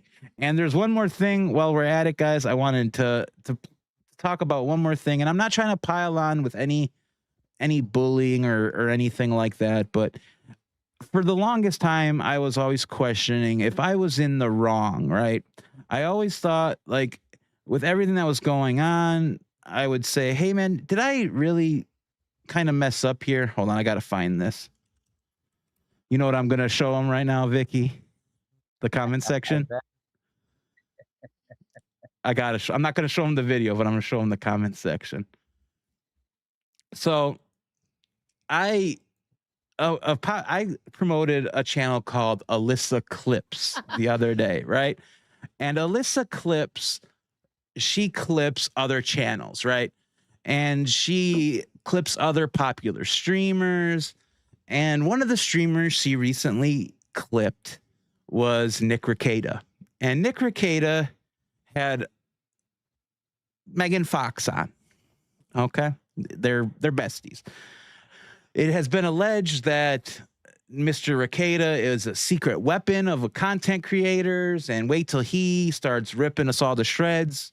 Nick Rekieta then did an online stream where he ripped most of us to shreds. I have a members only video in my section where I responded to Mr. Rekieta and what I thought about him, bullying all of us with not even knowing the story, and just going with a worksheet that somebody gave him, just going off on it. I found it very tasteless.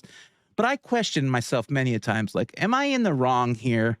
Like, am I not on this? Because there's no sides in this thing. There really aren't. But I questioned myself, like, hey, man, what's the deal? Then I realized that there's a cult-like atmosphere with some communities on the internet, right? And I'm not making fun of people, but I see a lot of people undevoted loyalty, right? And then I seen this clip from elissaclips, right? Where the normal people, the normal public, right, saw the behavior between Nick Rekieta and Miss Megan Fox. And well, the video was interesting. Megan Fox cannot go a stream. Even when she's a guest on somebody else's stream, she still feels the need to interject and try to pass on an audience to Nick and ingratiate Nick into an audience. And it's the giving tree, so to speak. It's, I'll bring you in, you'll get my fans, and this and that. And I found it fascinating that Megan Fox went through this whole stream and she had to bring up paint chips, and it was just crazy. But in this clip, go ahead, Vicky. Personally, I want to know the rest of the story behind the white ponytail. For sure. Nick Rekieta was off the walls with this. He showed why he is not appropriate for a certain fan base, in my opinion. I don't understand how any of the true fans of a big content creator could allow scum. I don't want to say scum, but a person of Nick Rekieta's stature, a suspended lawyer, and let's keep it real here. Let's keep it real. There are court records out there that Nick Rekieta's child had cocaine in her system. I'm just keeping it real. That's just out there. I don't know. It's out there. And there's no wrongdoing for Nick Rekieta. In Megan's eyes, he can do no wrong.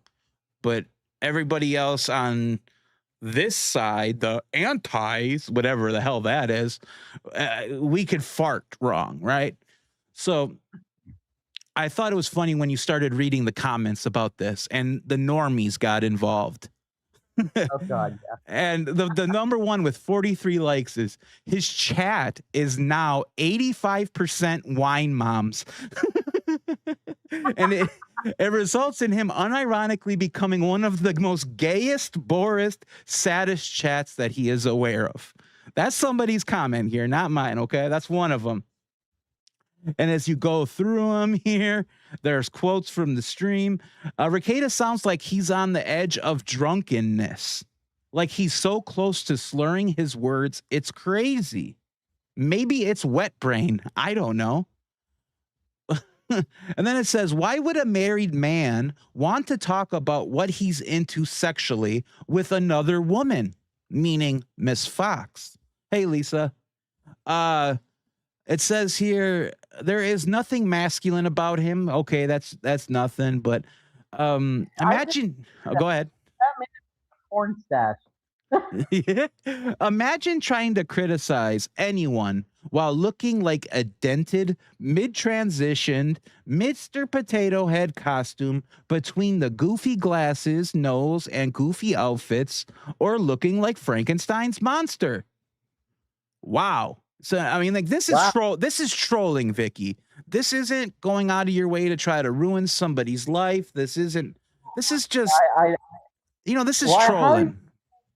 With the dark days and the trolling, is you go on favorite video games and just start blasting heads off of other players. Yeah, this is like Xbox lobby talk. This is, in my opinion, this is okay. In my opinion, this isn't crossing lines. In my opinion.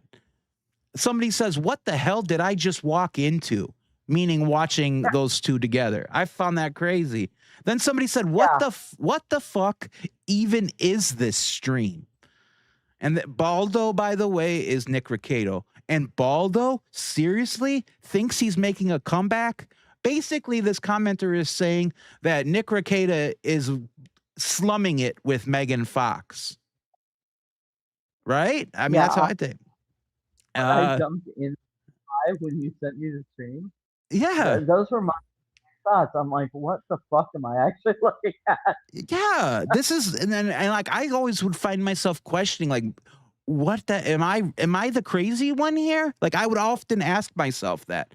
But after I read these comments and I'm like, these are from the public. These are the not cult Kool-Aid drinkers. These are what normal people think, right?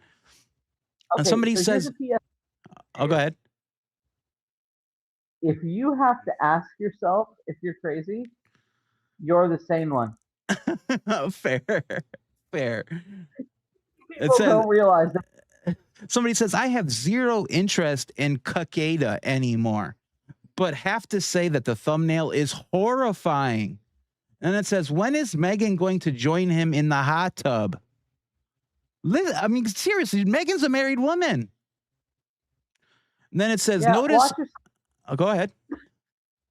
I said, watch yourself. Yeah. A lot of names flying out of your mouth. That's crazy. It says, every time Megan smiles, I think of Joker Venom victims that died from laughing. Freaks me the fuck out. Talk about a comment, right? Every time they see Megan smiles, they think of a Joker victim that died from laughing. Whoa. There's one in here that calls, they say that's not Megan Fox, that's Ursula. Like they just, here we go. That's it right here from Code Ex Machina. That's not Ursula. That's Ursula, not Megan Fox. First off, that's Ex Machina. Yeah, and there you go. You had to get that in, didn't you, Vicky? I'm just saying, you know, as a devoted follower of that particular type of manga and stories, yeah. When I hear Ex Machina, I think of the Matrix, and I think of the big robot baby at the end. That I believe that his name Ex Machina as well. The original animes. Okay. Megan was one of the few that kept defending him. Now I see why. I mean, this just keeps going on, and I feel vindicated. I'm just gonna say it. I feel vindicated. Uplifted my spirits. What do you guys think? Lisa's in the chat laughing. So I mean, obviously, when the public, like, this whole entire ordeal has been very niche. Would you agree with that, Vicky? That this whole nonsense for the past couple of years has been niche? I was gonna say, which nonsense are we talking about? I'm glad you put a time duration in there. Yeah, the main nonsense. Yeah, I would say so, because this is not something you're seeing on this type of scale. And I was actually talking to someone last week about, you know, there's a difference between the reaction of the Swifties. Yeah. And the number of Swifties there are, and her 1 point, you know, whatever billion empire that she has, and a small town of like 100 people, and the fans having to choose a side, basically over the same type of BS that you'd see going on with the Swifties. Yeah. And it was just interesting to me how scalable this is. And that's thanks to social media. I mean, you know, social media makes everything scalable. So yeah, and I do think it's niche. There's somebody else I've been talking to that I've not mentioned states, names, cities, whatever, on Reddit, and they are so engaged to the point that they're like, wait a minute, you're telling me that all this bullshit is going on and nobody from, you know, the police department, judiciary departments, whatever, is doing anything to stop it? But see, and now they're interested. See, here's the thing. There's a big difference, and I've said this all throughout this stream. Big difference between leaving a smart aleck comment, right, and actively engaging in life ruination. And that's what I call it. It's life ruination. And I think the stuff that happened with Darrell Sheets, that appears to be life ruination, dealing with hacking, dealing with extortion of not supposedly, and websites and all this crazy stuff. That is not only that, but what he was talking about in that statement you showed that he made. Yes. Where he was saying that these people were, whoever this was impersonating him. Yeah. So actually character assassination, because now we've gone from, wait, I thought I knew this guy, to what the hell? And I think that's also part of that line of life ruination, is how far are you going to push it? Yeah. Yeah. There's a different, like I said, leave a comment all you want. You know what I'm saying? Comments can be deleted. Comments can be censored.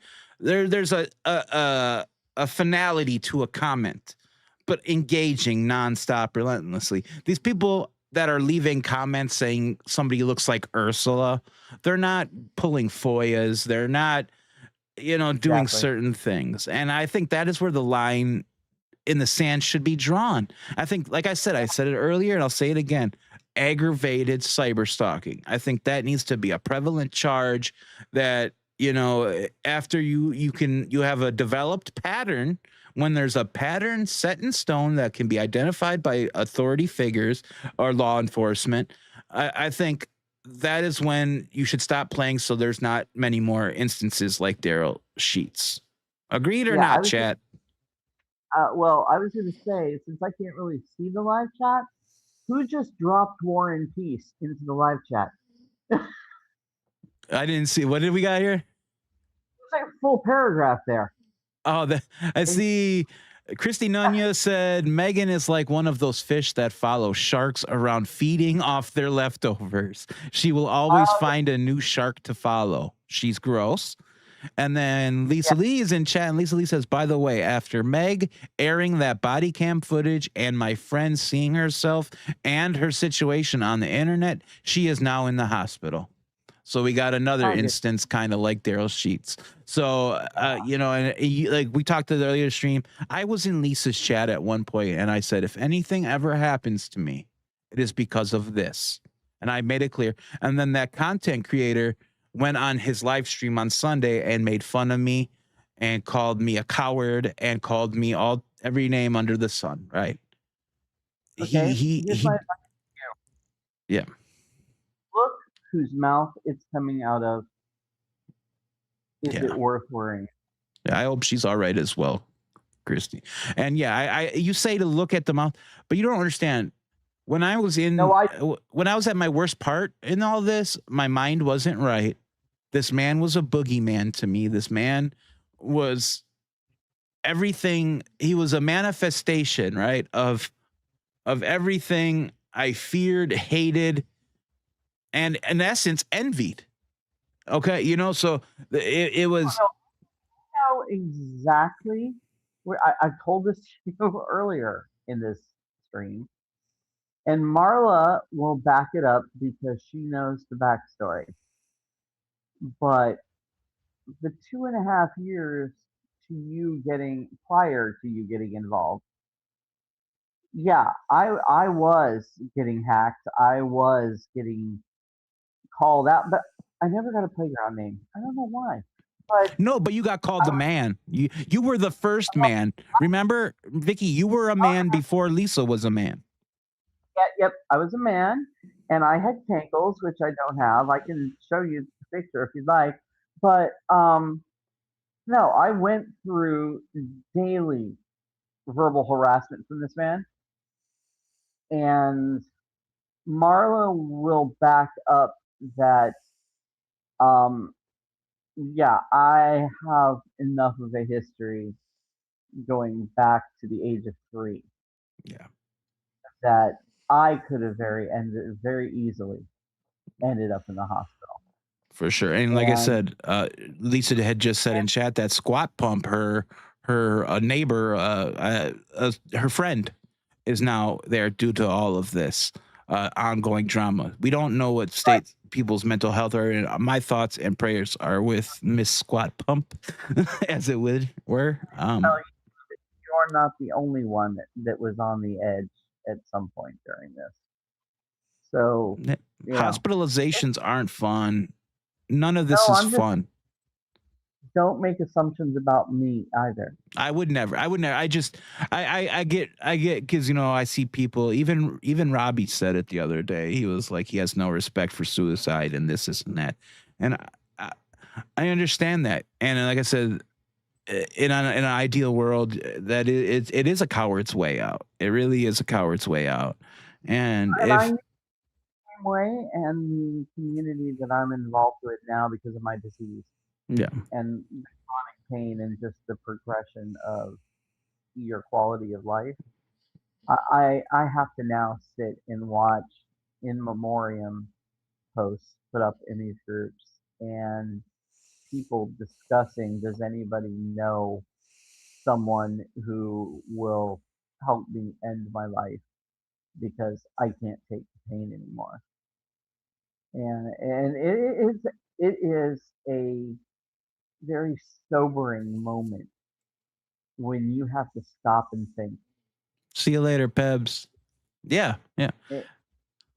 Is it your call to determine if it's a coward's way out?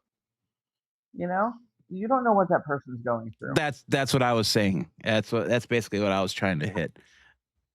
I mean, yeah, we'd all like to be, the strong one, the big one, the one that nothing ever touches, But I'll tell you from personal experience, people tend to, I'm not going to mention any names, think I can be scary. That's me. She's talking about me. That scary comes from protecting yourself from all the emotions that you just can't compartmentalize anymore, and you Yeah. start to disassociate. And then comes the, how much longer can I take this? People see me one way, but the reality is completely 180. Yeah. Even know, Lisa, and I see Lisa. I don't mean, I see Lisa as being a very strong person. A lot of people in our community view Lisa as being very strong. We just seen Lisa just wrote in our chat right now that Lisa was in a hospital for a week because all of this, it does catch up to you. And it catches up in ways that you would never expect. You may view somebody as the strongest person. We don't know what's going through people's minds. We don't know what was going through Darrell Sheets' mind. We don't know what was going through Squat Pump's mind. Squat Pump, as it were. I think that's the funniest nickname ever, Squat Pump. I do. But yeah, we don't know. We don't know. And I got taken off my rails by thinking about that nickname. Sorry. But we don't know. So for us to think everybody can handle it and everybody should suck it up and I don't know. everybody, people talk to me about the pain that I go through. Yeah. And they don't want to talk to me about their pain that they're having because there's no way it can compare to the pain I'm having. And I'm like, whoa, whoa, whoa, whoa, whoa, whoa, whoa. We're not having that conversation because everybody's perception or your ability to handle pain or stress or whatever is completely unique. Yeah. If you call me up and tell me that you had a bad day because your knees and your ankles are hurting from standing too long, I'm not going to judge you based on the scale of my pain. I'm going to empathize with you. Yeah. Because it is it is not a shared experience. It is a unique experience. And the only shared experience we can take out of those things is that, yes, we all go through them and just respect each other's level of being able to go through it. Yeah. Yeah. And like you said, even like some people are saying in chat, it doesn't always have to be mental health either. It could take its toll on your body. With stiff persons, Lisa's body was breaking down. It's not always just mental health. Sometimes stress manifests itself physically. So yeah, I would encourage everybody just, like I said, we cracked some jokes about some comments that we saw online. And that's one thing, have your little chuckle, right? The people that are, if you're offended by those comments, you don't have to look at them. And if they if they come your way, you could always send a message and say, "Hey, man, please stop. I view this as harassment." These are all valid options. I remember I told a content creator one time who was really affecting my mental health, and I'm not going to name this content creator, right? But they were coming at me very hard, very, very hard, and they were coming at me, and it was really affecting my mental health. And I said in the public, I didn't even care. I said in the public, I view any further messages that you are sending me as harassment. And I'm going to be honest with you guys. Since that day, I have not got another message from that content creator. And I'm that's always an option. I don't always have to be the tough guy. I mean, I can tell people, hey, you're affecting my mental health. And if they want to continue keeping on, well, that makes them look like the asshole and the evil person in my mind. Yeah. So you got anything else? You got anything else, Vicky, before we end up here? We've been going for a while. Yeah, we have. I don't know. I'm kind of, you want to move into the world real quickly of like some things I'm seriously disappointed with that I probably shouldn't be. I mean, we don't need to go. We don't. I mean, no, I'm just saying. I'm glad that Invincible season finale is coming up. Okay. You know, my brother's been watching The Boys. Have you ever watched The Boys? Okay, now because of my past history, I cannot watch The Boys because of Homelander. Okay. There's a lot of day going on in that, and they don't sugarcoat it at all. Yeah, my brother loves it. I haven't really given it a chance, but he swears I need to watch it. A lot of those people that love it and watch it don't have the same trauma that I do. So yeah, I have people watch out for me and kind of go, no, you don't want to watch this. I wish, however, that person would have said, you don't want to watch The Bride by Maggie Gyllenhaal, because I've just come out of like a 6-day trauma episode from only getting halfway through the movie. Oh wow, it's crazy how some content can do that to somebody. I like what Miss Lori wrote in chat. She said, "I loved being social. I peek out once in a while, then back to a safe space. People got weird.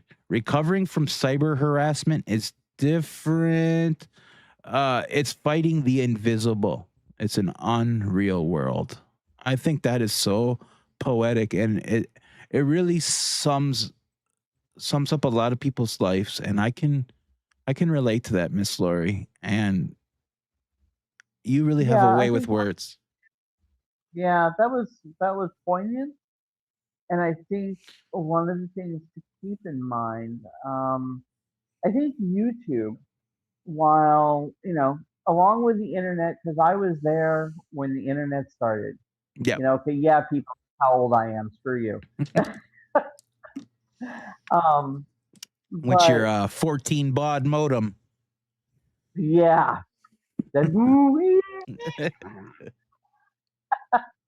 Or getting yelled at to get off the phone so somebody can use the phone for something other than.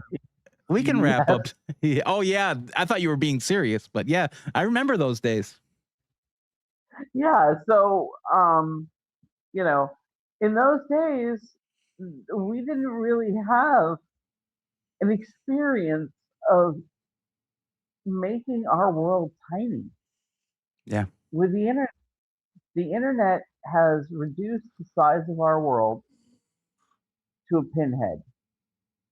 And people forget, this is some of the work I was doing when I was with my PhD group, that we were doing for third world countries that didn't have access to the internet. And so, you get this one idea that the internet is so small, it makes the world so small. But then when you see the people that don't have access to it, the world is still so huge. And I still haven't decided which is better. Because honestly, there's that old, that joke of like, what would you say to somebody who just popped up right next to you from 1957 and tell them we're carrying the total knowledge of all humankind in this 5x4 thing in my pocket. Yeah. But yet all we used to do is argue with strangers and watch videos of cats doing stupid things. Yes. And I think what's happened is the internet created, once it kind of settled, it created an anonymous environment. So you felt freer saying things because nobody actually saw you. The things you would never say to someone's face, right? True. Yeah. Now, what happened is that's where keyboard warrior came from. That. Yeah, and YouTube has turned that on its head because now you have a face. Yep. And so there's the anonymity of those of us that are still the keyboard warriors that you don't see. But then you have the content creators that have got the balls to put their face out there. And it's no longer anonymity for them. Yeah. It's funny that you were just talking about keyboard warriors, and I don't mean to cut you off, but it's funny that John Cook just said, I don't know how we would have made it without all the angels who surrounded us. So while there are keyboard warriors, there's also keyboard angels, and there are as many people that can do bad on this internet. There's a lot of people that can do good. I know everybody that's in this chat has been an angel to me. You've been an angel to me. And at one point, you were just a keyboard angel, you know? So I agree with John. And do you agree that it could be a double-edged sword in a sense, Vicky? Oh, God, yeah. Yeah. I mean, you know, I worked strictly doing tech when tech was just becoming mainstream. I took my first job with the kids in 94. It was September of 1994. And I walked into this after school youth program. And for those who don't know, I worked for the Boys and Girls Clubs for like 20 years. Yeah. And I walked in, and it literally was a swimming gym. I'm looking around and I'm going, okay, I see pool tables, shuffleboard tables, people playing basketball, wall ball, and I think we're doing some art down the hallway. Where the hell are the computers? And they're like, what? What? Why would we have computers? Well, that's when I started. And I started creating networks inside clubs. And then those clubs would then network with other clubs. And then, you know, KidsNet came along in 97 with a grant that was like, turned out to be almost $500,000. Oh, wow. From Microsoft to build the first and only VPN between three clubs that they could safely communicate to each other with webcam and, you know, text. And then on to, you know, national headquarters, where I built basically the same experience, but it was completely youth-driven content that they would control that was available to the world. Yeah. And when I mean the world, it was the world, because we were purposely pushing that out to kids that were on military bases that were not in America anymore. Oh, wow. And these kids are talking about how, yes, their families are American, they're American military kids, yet they feel completely disconnected from being an American.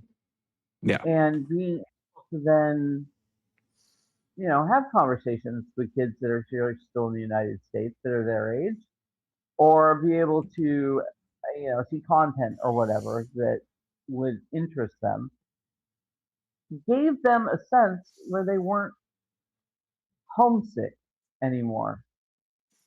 And so I think, yeah, there is a vast possibility.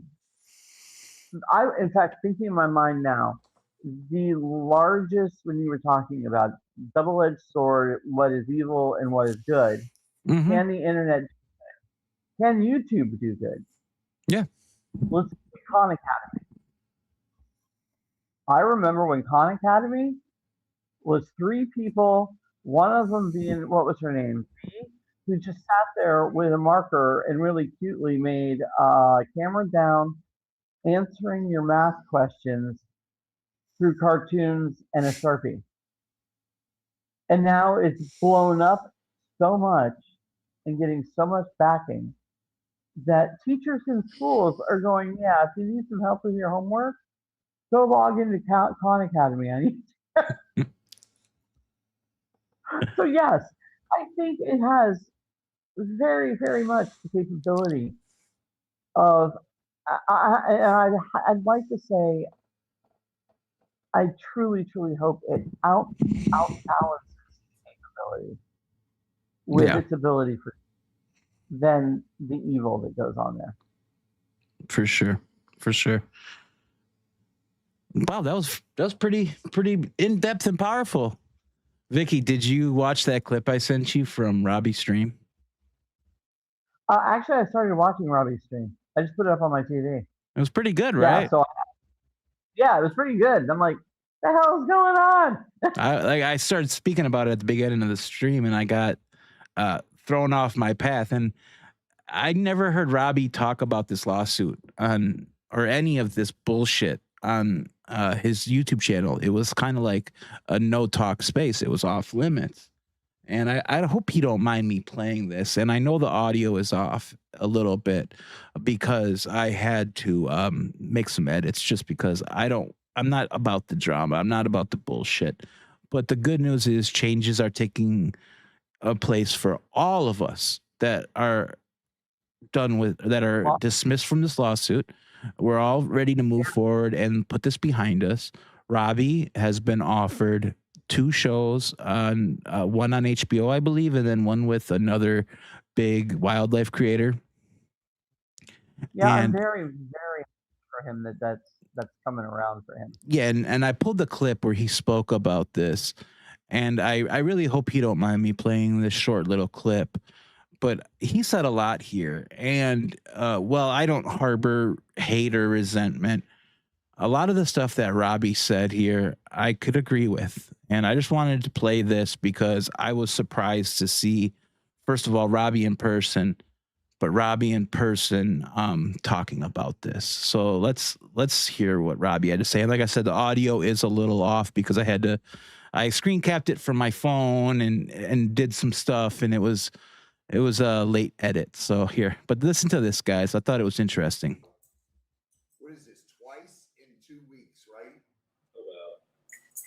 Twice in like 2.5 weeks. Be a part of. Yeah, be a part of a show twice in 2 weeks. Not my own show, but just be part of. Just let me know when it happens, so I can definitely stay away. So he says he's been offered a show twice. It's congratulations, but I'm not interested. I don't know if I will take it. Oh, what the heck? Wasn't expecting that. What does that say? It's all fuzzy on mine. It said unexpected error. Stop playing. What is this? Twice in 2 weeks, right? All right, we got it now. Twice in like 2.5 weeks. Sorry, I pulled it from Google. Yeah, be a part of a show twice in 2 weeks. Oh, you guys only not my own show, but just be part of. Mm-hmm. Just let me know when it happens, so I can definitely stay away. I like his co-hosts. It's congratulations, but I don't know if I will take it. That's something I have to sit down with my wife and talk about. You know, I already talked to her about the Ton Jones one. Ton Jones was the other guy he was talking about. Not much. Don't know much about him. This is a different conversation. I got to talk to her about. Martin, this is just about us. So we'll see what happens, but I will keep you guys up to date. And you know, it's weird. When you have talent, you get offered TV shows. When you don't, you sit back and lie and say, I'm in negotiations with Netflix. I mean, Robbie's throwing What's digs. Netflix going to call the series? My Loser Life in Court? Oh my goodness, that was a good one. What else has he got? That was a good one. And to all those channels out there, what, J-Hip, and what are the other ones, Lisa? That's one I remember. Tug, J-Hip.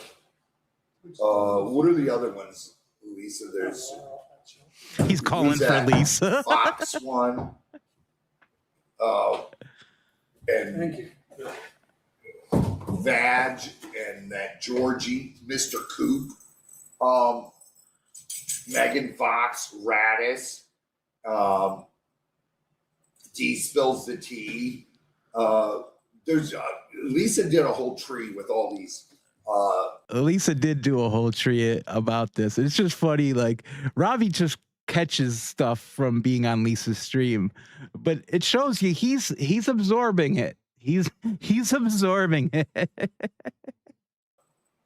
Channels, and everybody, you know, that left us flipping and supporting those channels that are attacking us on a daily basis, that attacked my family.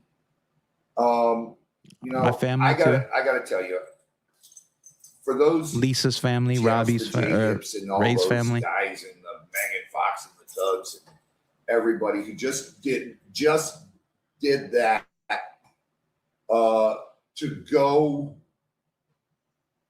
and do something so they can jump on a bandwagon and try to make money off both sides.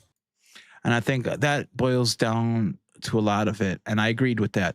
There are a lot of people, and we're seeing more and more of it now when we're at the tail end of a lot of this, really, in my opinion.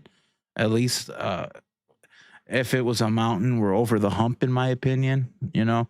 But we're seeing more and more of these young upstarts trying to think that this is going to be their cash cow. It's going to be their ticket. And it goes back to what Vicky and I were talking about earlier of they're pushing for views and clout at this point, and they don't understand how hard they're pushing, and they don't realize the damage and stuff they're inflicting. They don't care about who their victims are. They want the views. They want the clicks. They want the clout. They want the cash. They want the everything. And at this point, things are dying down, in my opinion. The views are lower and lower and lower and lower. In my opinion, there's a reason why we're seeing Megan reaching out with Nick Rekieta and covering different stories and things like that. The news cycle is only so long, in my opinion. So I would urge some content creators to rethink their content cycle and what they're going to cover if they're going to be a reaction commentary creator. It's ridiculous. You know, and just wait, because history, time after time after time, people who jumped on that bandwagon have been a target. Yeah. Eventually, because he runs out of drama, picks a fight with somebody else, and then tries to burn them down. You know, but the main channels, Coop and Radis and Megan and Tug and J-Hip and I don't know what other ones, but I have one thing for you. I salute you. Eat shit and die.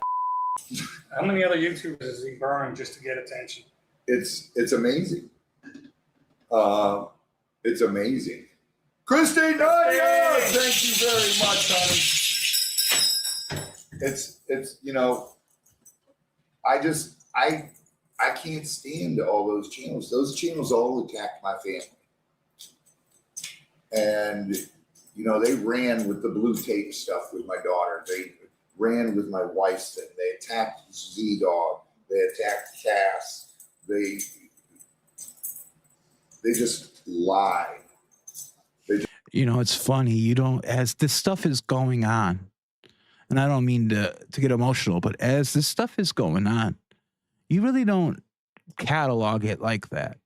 But then when you hear it come out of Robbie's mouth, you're like, wow, they did accuse his wife of that. They did attack his daughter. They did come for him. They did go after his son. They did do all this. But when it's spewed out of Robbie's mouth like that, and then when you see Lisa in chat talking about all the stuff that's done to her, they accuse her of having a fake daughter, which was her friend's kid, and all this stuff. They went after Gabe, and when they talk about the stuff they did to my brother, and the death threats, and all this crazy stuff, it's like, wow, if that's not a pattern, if that's not cyber harassment, like I said, the Darrell Sheets stuff today was so prevalent. Just lied and lied and lied. And I'm always going to have a bad taste in my mouth on that. And if someone attacked your family, you would too. Yeah. And if you don't, I don't know what's wrong with you, because family's the most important thing in the world, and family is family. And you guys are, they accused my wife of committing a felony. Yeah. You see, I have a theory about that stuff. You know, some people's lives are so boring, so uninteresting, so mundane, that they have to jump on this drama bandwagon just to get any kind of activity in their life. was going to say. And then they're praised for it by a psychopath. Well, Patty, I do have a felony. And I've always been upfront about that. Yeah, he was Robbie was always open about his past. And even you see it right now in my chat. Let me switch camera. You can see right what Lisa wrote right there. She's in it, and it's no cash cow. But that doesn't stop them from making salacious headlines and trying to, because of these salacious headlines, they think, oh, I can get in there, but I'll do it different. I'll do this and I'll do this. You know, everybody's got a plan, right? Until they hit a brick wall. It's really what I think it comes down to.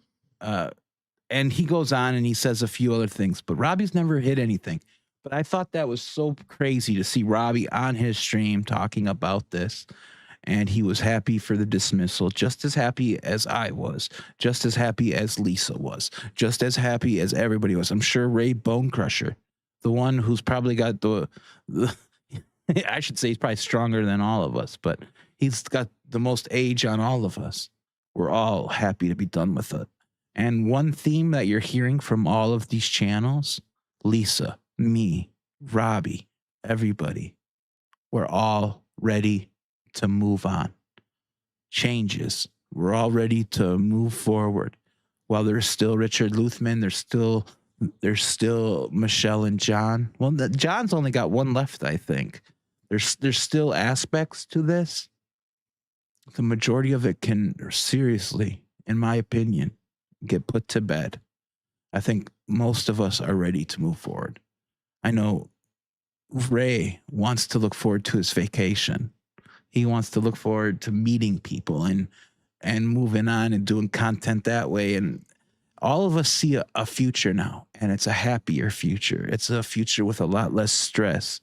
And I would only encourage a content creator who likes litigation to think, hey, man, you should hop on board and let's just all open this next chapter. You know, it could be so beneficial for everybody. It could really do so much good. Vicky, what do you think about all this? Are you still with me? I think we lost Vicky. Yeah, we lost.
Apologize.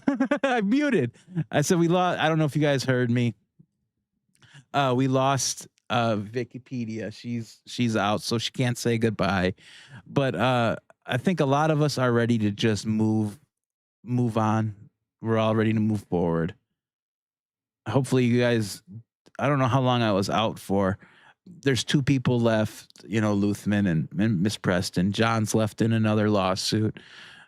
We could really, you know, I think a lot of us are ready to call it. A lot of us want to move forward, and that one content creator could just turn the chapter. You know, he has nothing left to prove. He's proved it. Nobody, you know, you don't want nobody shit talking you. And like I said, no content creators want to touch this thing anymore, whether it's from that side or that side, except for these newbie content creators who think it's a gold mine. Any established content creator who's, you know, worth their weight in subscriber and ad revenue, they don't want to touch this from any aspect of the story, just due to how volatile it is and how vicious some people have been. And John Cook said he's been over it for 3 years now. And I think that's true. You know, a lot of these upstart content creators, I would urge them just to say, hey, man, it's not worth it. Coming from a small content creator who got involved in this in 2023. I saw a YouTuber who was popular online, and I saw him, in my opinion, he was picking on his neighbors and calling them names and diagnosing them. And I made a video saying that's wrong. And that's all it took. And next thing you know, years later, I got stuck in a lawsuit that damn near cost me everything. It cost me family for a while. It cost me security, safety. It cost me almost my YouTube channel. Let's keep it real. It almost cost me my life. And there's a couple of you who know that. Doesn't say you're backstage, Vic. I just checked. It doesn't say you're back. I'll keep it in front of my eyes, though, if you want to come back and say goodbye. Oh, there you are. All right, you're back. Sorry, I had it queued up. You should be on now, Vicky. It's just not worth it. Vicky, you here? You're on the stage, Vicky, if you feel the need to talk. Dave, backstage, Vicky. I see it. She's grouped in. She can talk if she wants. She's not muted or anything. Now she's out again. I don't know. It's been one of those shows with Vicky today. She's on her phone, I think. I'm here. All right, I hear you. You're back. You got me now? Yeah, I think it's next show. You shouldn't do it from your phone. We should get you back on your computer. No, I'm here. I'm here. Okay. You got me? Yeah, you're on. We can hear you. Okay. So I was basically telling everybody, I think this is, Oh no, I could hear you the whole time. Okay. So yeah, I'm ready to just close this chapter. And yeah. Do you think other people are going to do that, or do you think it's going to get worse before it gets better? I don't think you want me to answer that. So, for everybody's sanity. But I while I was listening to you, I know your answer. Yep. But as to what you were saying, I agree with you that this is a good time for everybody to just breathe. Yeah. Recognize that you've been through hell and you made it. And don't forget that. For those people that are, dealing with anxiety on a daily basis, you really need to give yourself those wins, those trophies of that you've walked through hell and waved at Satan on the way out. And that means, you know what? No matter what comes, you're going to be able to do it again. Yeah. And yeah, this is a time to celebrate for a while. It's also been, I think everybody who was really, really targeted. Yes. Should really use this as a learning experience about themselves. I don't think we get challenged. Yeah, I don't think we get challenged enough anymore with all the participation trophies and whatnot. To really force that self-awareness and the inner growth. And I've seen what you've gone through, and I cannot express how much admiration I have for watching you go through and come out the other side with what I consider to be a much better position than you were in before you went through. I think so. Yeah. I'm in a better state mentally. Not only that, but I think you've learned boundaries. We've all learned boundaries. That's for damn sure. I've definitely learned not to poke bears. I'll still be out poking bears for you. Then you can enjoy the lawsuits. Yeah. Welcome to California. It's going to take a drill and an army to get through California state law. By the way, thank you for the email, Scampy. Sorry, I just had to say that real quick. Go ahead. That's good. I think it's important that people need to, after moments like this, that they need to go celebrate. You know, go have some pizza or whatever with your friends, go see a movie, go do a spa day. You know? Yeah. Men never do spa days for some reason. And I don't know why. You know? Colin will look at me and he's like, every time you come back from that facial or you come back, I've dragged him with me now to the Chinese reflexology massages that are like $25, right? Yeah. And he swears by them now. This is a man that would never step into like a massage place or a foot massage place or, you know, an esthetician inhabited space. And now he's, you know, we've broken him in with the reflexology, and he's like, dude, you know, I really think I need to go see Sonny's again because, you know, man, I'm hurting a lot, and that really helps.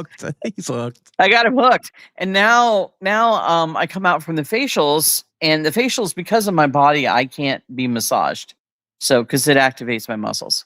Yeah. So, for me, I still get that same level of relaxation from facials because a lot of my disease does not affect above my shoulder line. So I'll have some problems with the skull, but it's rare. Yeah. And now when he sees me come out and I'm just like so relaxed and like just dropping into the passenger seat like a ball of jello, he's like, God, you know, you think they'd take me one time? For sure. Yeah, so you know, I am really about one of my favorite movies, and if you've never seen it, I urge you to go watch it. Is Meet the Robinsons. That sounds. I think I did see it. It's been a while. Okay, so go back and watch it. You rock, Lisa. Because a lot of it was designed for kids, but I think the messages in it were too high for kids to get. And the thing that I love about that movie more than anything is when they all sit down, and they're not a single family. They really are a family of unique, alike people. I mean, while there is some genetics involved, it's like they formed a family unit based on their individuality or their weirdness, if that's what we're going to call it. And they sit down to dinner, and somebody, you know, goes, oh, I want to show you my new invention. And what he perceives as a failure, everybody starts clapping. It's like a standing ovation around the table. And he's like, what the hell's going on? And they're like, oh, well, we celebrate our mistakes because you learn nothing from succeeding. Yeah. And I am like, oh, praise Jesus, amen. Somebody finally got it. That conflict is what makes us grow. And if I can say anything to everyone, which is not a lot of people listening right now, and hopefully maybe they'll catch it on the replay, maybe they won't. Really, the thing to take away from what these past 4.5 years have been is look at where mistakes were made on everyone's side. Yep. Look at what you think could have been done better and pat your back for saying, I recognize that. Yeah. And I think that if I were to do this, I'd do it differently. And this is how I might try it differently. You know, it's like Edison said, I didn't break 100 light bulbs. I found, 100 ways to not make a light bulb. Yeah. And that's the thing that we all really need to keep in mind is that, yes, it's been taxing. It's been anxiety causing. It has changed many of us. It's affected physically as well as mentally. And I think that everybody needs to stop and just congratulate themselves for coming out the devil's asshole in one piece. And if not, I think from standing in the gray, which I know there are some people here who do not like that, fuck them. It allows me the perspective of standing on both sides and looking and seeing who came out of the devil's asshole a better person. For sure. Hey, Ak. Because, you know, you don't, and this was when I was working at the last job that I had before I became disabled. He put in a kumbaya rule. I'm dead serious. 50 people in this company, 7 of them are partners. They're all related by family. And he puts a kumbaya rule in that there can be no conflict, no contradictions, everybody has to be happy and put their happy pills in the right end. And I told him right then, I'm going, that's not going to work. Because humans do not learn through supported community wholly. Humans learn through civil conflict is what they learn. Not combative conflict, but through civil conflict. Yeah. And 6 months later, we got a memo. We're stopping the kumbaya atmosphere because nobody's learning anything and our sales are down. So that's, if I want to impart a message at the end to everyone, is that walking through the fire is difficult. Walking out of the fire is more difficult. But once you're out of the fire, douse yourself in whatever drink you love and give yourself a pat on the back because you made it and you came out a better person. Yeah. We are not forged in cotton. We are forged in fire. Amen. Amen. I think you just said it best. I think that's the way we're going to close out this stream. I don't want to curse anybody, but I might have to. You are guest. Just saying. I'm having too much fun over here. I've been Yeah, you are, but you realize that vampire just pointed at you. Yeah, when you said that. That's Danhausen. He's one of my favorite new wrestlers. Well, he's new to WWE. He's a wrestler that curses people. We need to have an episode on that. We do. We because I hate wrestling. And I think it's maybe just because I hate soap operas too. So you would like Danhausen. You like cartoons and stuff, so you would definitely find Danhausen. No. If I had to pick a genre that I was absolutely addicted to, it would be unsolved cold crimes. Because what the F is going on? Was there a dog? Sorry, because I'm like, it's very hard for me to walk into a movie. Yeah. And all the friends that I have will tell you this.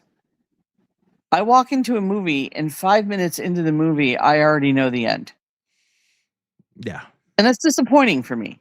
One of the reasons I like Blumhouse and Shyamalan and Jordan Peele is because they're putting a different perspective on things. And so you get that trick twist at the end that you weren't expecting. And I love to be surprised because it never happens. Yeah. But I found some people, some directors, some filmmakers, whatever, that have been able to do that. And then that is what I enjoy. Bones, when it went off the air, I thought I was going to die. I've watched Bones and Psych so many times. Beginning to end. Those are good shows. My mom liked Bones. Yeah, it's just, if you were going to ask me a genre, it would be those. Okay. I really do enjoy unsolved crimes and then horror. Yeah, for sure. We'll have to dive into that next time we talk. I want to learn about the wrestling. So next time, let's do wrestling. Sure. Because I would really like to learn about it. For sure. I'm streaming more often now. I'm working on getting a schedule. I kind of like this, 3-ish, 4 p.m. time slot. So we'll do that. And I want to do a morning stream 1 day a week. So I'm looking to try to stream twice a week as things go forward here. One morning stream, one afternoon stream. We'll dial it in as we go along here. And Vicky, you're always welcome on whenever you want.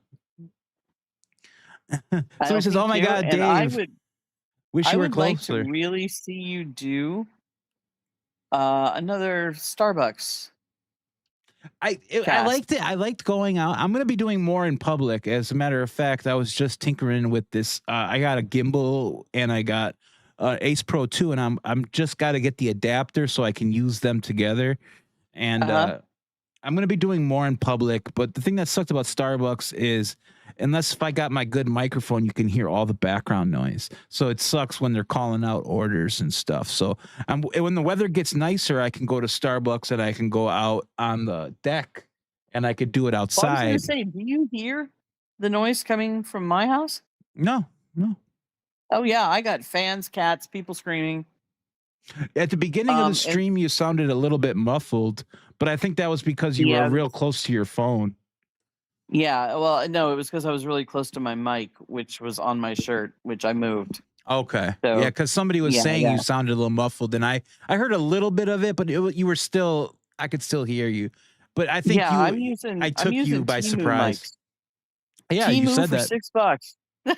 It's a pair of them. Sounds good. Yeah.